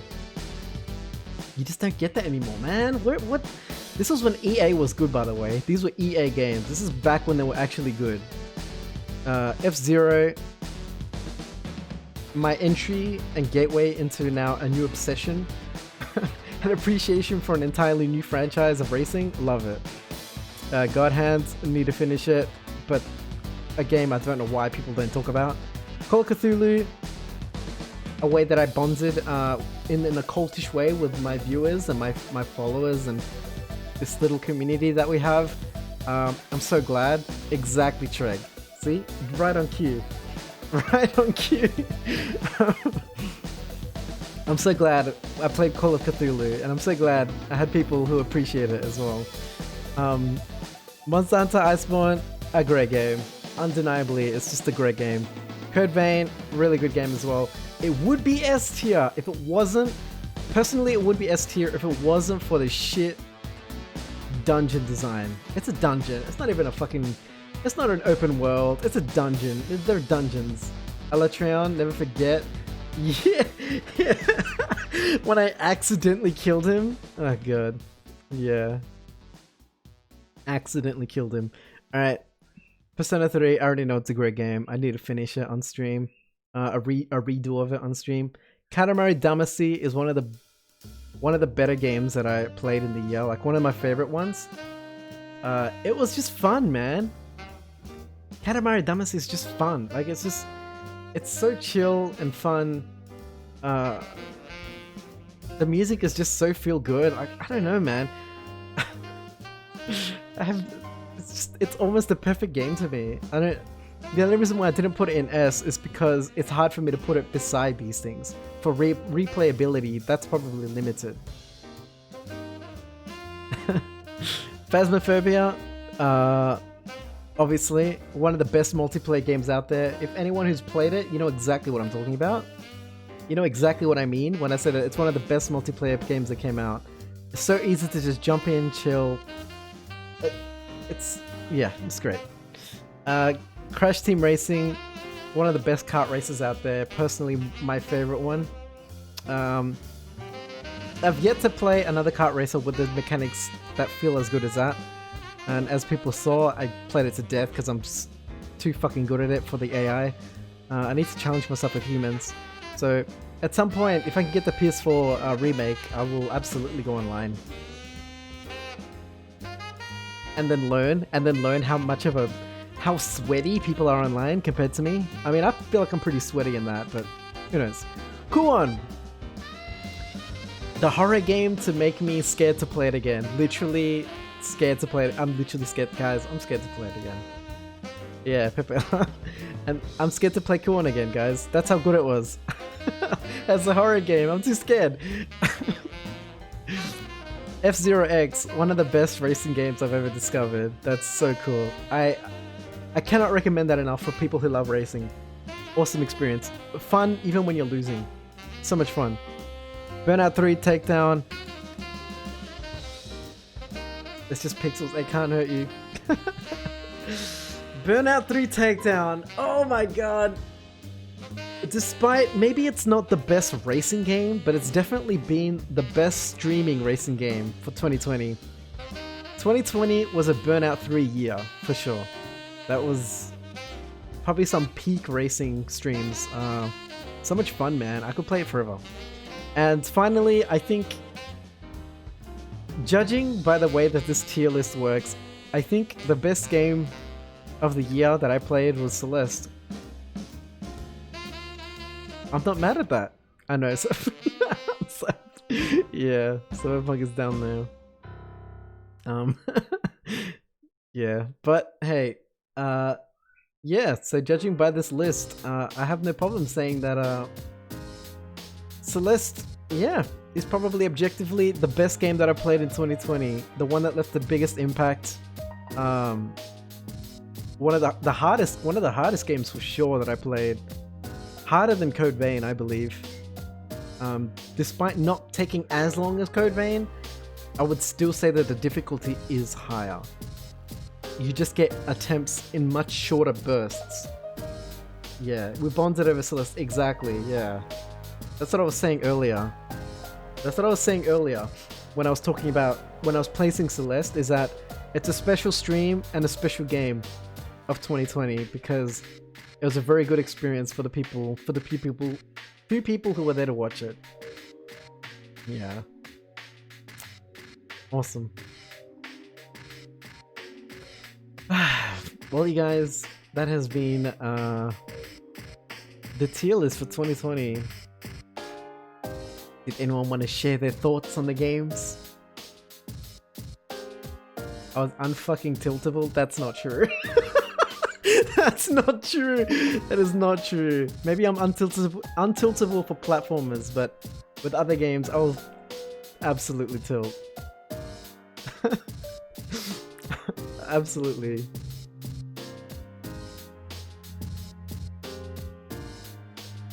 Yeah, Mario Kart.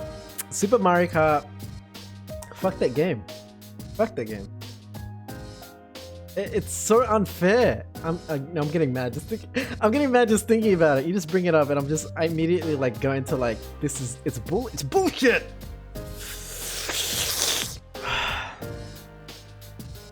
Yeah, but that's been 2020, guys. That was 2020 for me.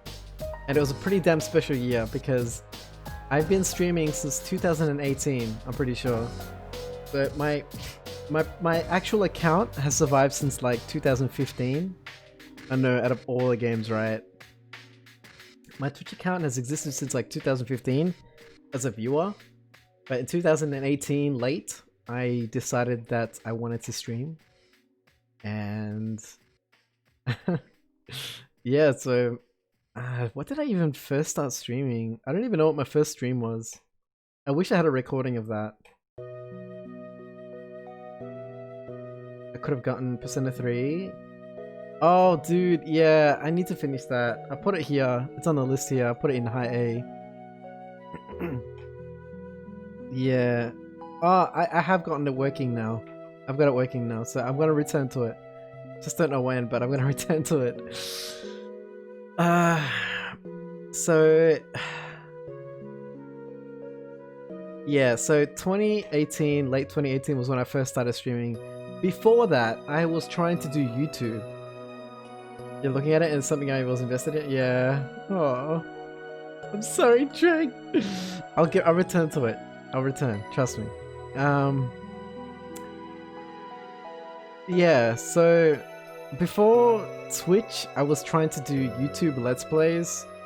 Hey Heel, welcome back. I was trying to do YouTube Let's Plays. That didn't go so well. Whereas Ghost of Tsushima? What the fuck? Where's Ghost of Tsushima? What? Wait, what?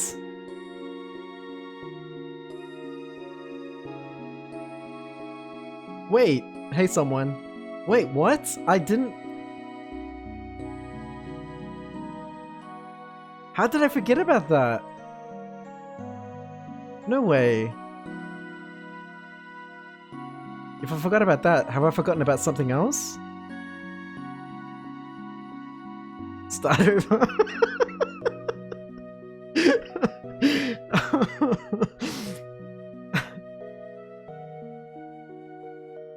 I don't... Wait, what else could I have forgotten? I don't know. Okay, guys, Ghost of Tsushima is S tier. Alright, I have to say it verbally. Ghost of Tsushima was one of the best games. Personally, I think it's probably the best game of 2020. But please, before everyone gets angry and starts throwing things at their screens and punching holes in their plaster walls, I haven't played all the 2020 new games. I didn't play Doom Eternal. I didn't play Hades.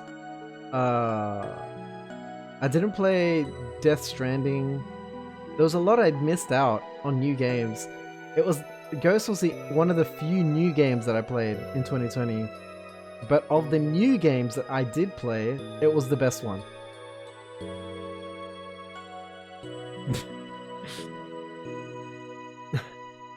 Yeah. Loading times? Holy shit, that's true. I never even thought about that. Yeah. Ghost of Tsushima, I would put in S, and I would probably put it... probably just before Burnout. Guys, I would put second. Ghost of Tsushima would be second. It would be right between Celeste and Burnout. I think Celeste wins just by a little bit. But Ghost of Tsushima was pretty damn special. I actually met Treg there. I met Treg playing Ghost of Tsushima. So... yeah, it was pretty damn... There's a lot of memorable... There's a few people... You know... I think... You know, some people I met because they watched me first. And other people I met because I watched them first. Koga, I met because I watched him first. He was playing Bioshock. And, well, I don't really... There's no, like, real first stream for me and Koga on my channel. It's more on his channel. Yeah, so... The Mongol possessed horse, exactly, Drake. It's a shame that those VODs were ass. Those VODs are so bad. Yeah. Yeah. It will be here, guys. It will be here. It will be right between Celeste and Burnout 3. It was a good game. It was one of the best. Yeah, really, really, really good game. I want to return to it. I want to do the multiplayer aspect of it. So maybe, if some of you people watching actually have it, maybe we could do a co-op thing one day, huh? How about it? Maybe we could do a co-op multiplayer for Ghost of Tsushima. Tried going back and couldn't. You'll go back. You be down for that? Exactly, see? Alright, we gotta sort that out. Oh my god, there's so many things, guys. 2020 has been the peak stream year for me, honestly. As a group it would work, yeah. Actual demons, yeah. Yeah, 2020 was peak stream year, guys. Even though I streamed all of 2019, I didn't feel like I hit a stride until this year. When I started this year, I was... Sorry, until 2020. So, at the start of 2020, I think I had like 90 followers or something like that. By the end of it, I have around 178 or something like that. So that's more than 70 people. More than 70 people that I met in 2020. That's so big. That's... To me, that's like crazy. That's crazy to me. So... yeah, that's crazy to me. I don't know. It's not... I know that's not gigantic numbers for some people, but for me personally, that's insane. Without having 300 ping, don't worry about it, man. Who cares about the ping? We'll play with ping. Who gives a shit? That's true. Many people in 2020 exactly ran with COVID around. Yeah, exactly. Dude, I've met more people during COVID than ever else in my life, ever. That is a fact. That is fact. And it has been all the more better for it. I've met different communities. I've been able to hang out with different people, new people. Dude, it's... 2020 was shit. But 2020 Twitch was the best. It's probably the best Twitch year ever. For everyone. As a viewer and as a streamer. The COVID sympathizer. Fuck no, don't. Let's not. Wait, let's not use these kind of phrases together and my name again. Let's not. I don't want to. Let's not enable that kind of. Fuck, you're gonna get me. Get a Twitter What the fuck are you talking about? You're gonna get Twitter nerds onto me. Jesus. You're gonna get Twitter degenerates sending me death threats. You fucking COVID sympathizer! They're Australian for some reason. I mean, they're probably... I feel like most of those psychos on Twitter aren't Australian, actually. I feel like they're American. It always seems to be like an American Karen, you know?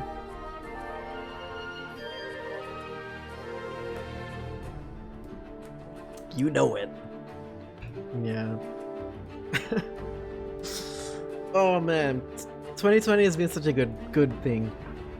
It was a good year. An American accent? Are you serious? Wait, what? Oh, that's right! You're right, yeah. Oracle was giving me lines to say, and I would try to say it in American accents.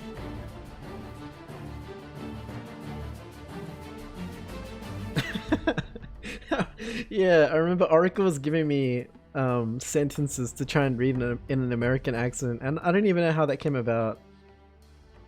It happened. You can the VOD for Wipeout. It was Wipeout 3. The VOD for that is on YouTube. I'm not gonna bother looking for it right now, but if you want to see it, you can look for it. Yeah. Oh man, it's been such a good year, 2020. Just in Twitch, alright guys. Okay, I'm specific. On Twitch, 2020 was a good year. On Twitch, it was a very good year. And I made so many friends, man. Look at all these people. Look at all you guys I never would have met. Imagine if I never streamed, then I would never have met anyone. And I would never, like... It's been such a wholesome, awesome year. And, yeah. It was an awesome year. For Twitch! For Twitch. God damn it.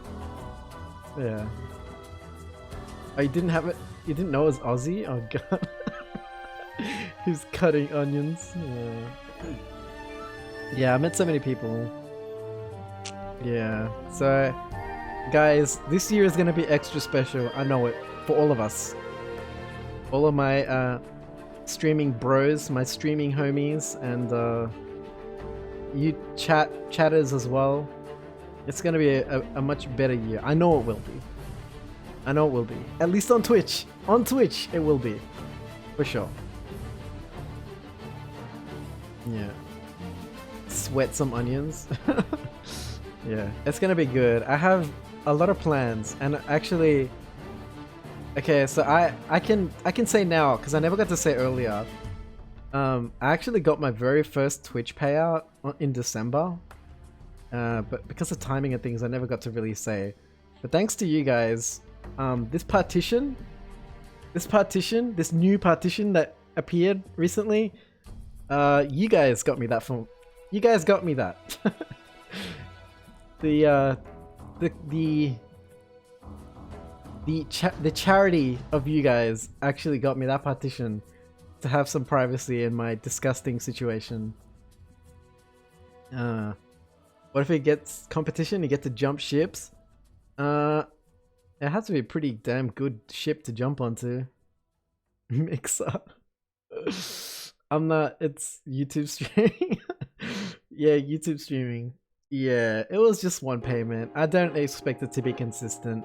That was a it was a particularly active couple of months, and that's why I think there was a payment. But that's not normal for me. But yeah, I appreciate it, you guys. I appreciate it. I want you guys to know that that happened as well, because part of that money also paid for the my subscriber badge. So the badges that you guys now, the little red eggs that you guys have, it's partly due to that as well.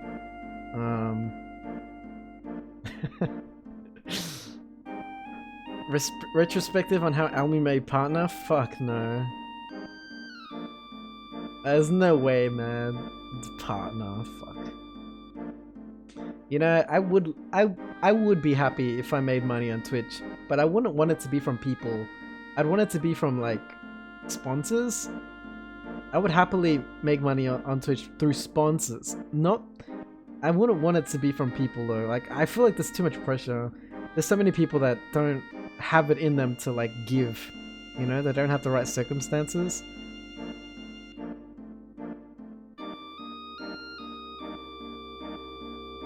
Yeah, individual sponsors. Okay, yeah. Yeah. So it's been a, you know, that was a nice way to end the year.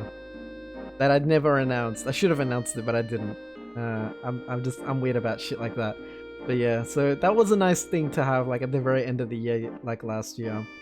So this year I have goals and I have plans. I guess I can announce this because this is actually an inevitability, but I'm actually going to be changing homes at some point this year. And I'll be living alone. And what that means is that when I'm alone, I will be able to focus so much more on doing things at my own time rather than working around my circumstances. So I'm really looking forward to that because I definitely want to spend more time on Twitch. It's not the end game of my life, not at all. I want to focus on school, but I think Twitch does a lot of other things in my life. It fulfills a lot of other aspects, and it also even indirectly helps me in future prospects. So I'd very much like to keep doing it because it definitely opens doors. I mean, look at all the people that I've met, the connections that I've made through all of you, you know, and the connections that we've made through mutual friends. Like, I feel like me and Koga and Treg, especially, especially like us three, there's like our communities have all kind of like mingled, and they're all kind of like one blob. I don't know who comes from where anymore. Everyone's just kind of all like mushed up together, and that's cool. It's cool that that's happened. I'm so happy that we've got a nice community as well. God damn, Heal. Heal's fucking popping off, man. Thanks, dude. Bro, don't go overboard, man. Don't go overboard. Yeah. First sponsor. First sponsor of 2021. Yeah? Heal has that. I think Heal has that. Do you know? It's a shame, but my very first subscription isn't here right now. But my very first subscription was Boner. Boner, some of you guys have met him before, like seen him around. He was the very first person when I got affiliate to like sub to me. And I think he's actually the longest subbed person. Even though he isn't always here, he's always resubbing, man. I think he might actually, I think he has the egg that's like screaming. The 6-month one. And he's probably gonna reach New Year's. He's probably gonna reach the yearly badge before anyone else. Likely. Very likely. What the fuck, you guys? You guys, please. You guys don't. You guys are psychos. Maniacs. Field Trip Production.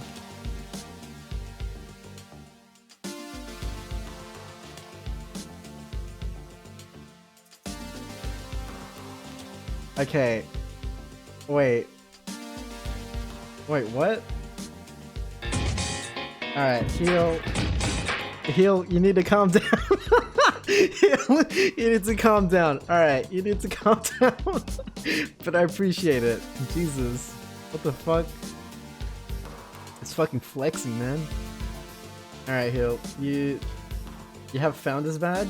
Wait, who has Founder's Badge? Oh, that's right. Yeah. Yeah, you can see Ran has one of the Founders Badges. I've known Ran for like quite a while. Way before Twitch. Wait, before Twitch? Maybe since I started using Twitch? Maybe around the same time? Although I didn't stream much. Yeah, it's not before Twitch. Really? Man, I can't remember when like I can't remember when Elysian like came to be. I can't remember when I joined Elysian. And when people started coming in and connecting. Yeah. Alright, you know what guys? You guys are psychos. Absolute idiot. Like, crazy people. I am satisfied with ending my tier list right there. Thank you guys for watching. I am gonna take a break. I need dinner. I was gonna call you idiots, but that's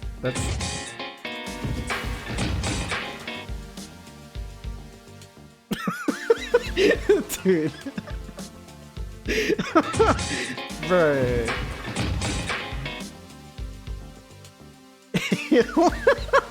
Heal, look. I appreciate it, man. You're crazy though. You're crazy. You're fucking crazy, dude. Alright, I need to leave before Heal does anymore. I need to stop before he keeps going. Alright, thanks a lot for the company, guys. I'm actually gonna call it there. I'm gonna head off to just chill out for the rest of the evening because my throat is like after talking that much. But I appreciate all the company, guys, and I appreciate this can be kind of like my 2020 wrap up. I appreciate it, guys. I appreciate meeting everyone and making all the connections that I've had during 2020. It's awesome. Like, it's kept my sanity, man. It's kept my sanity. Bun, welcome back, dude. Yeah, it's kept my sanity. You guys are. Happy New Year, Army. Cheers, Heal, man. Happy New Year to all of you guys as well. If I haven't already said it, I don't know who I've said it to. Dude, there's so many people to say Happy New Year to.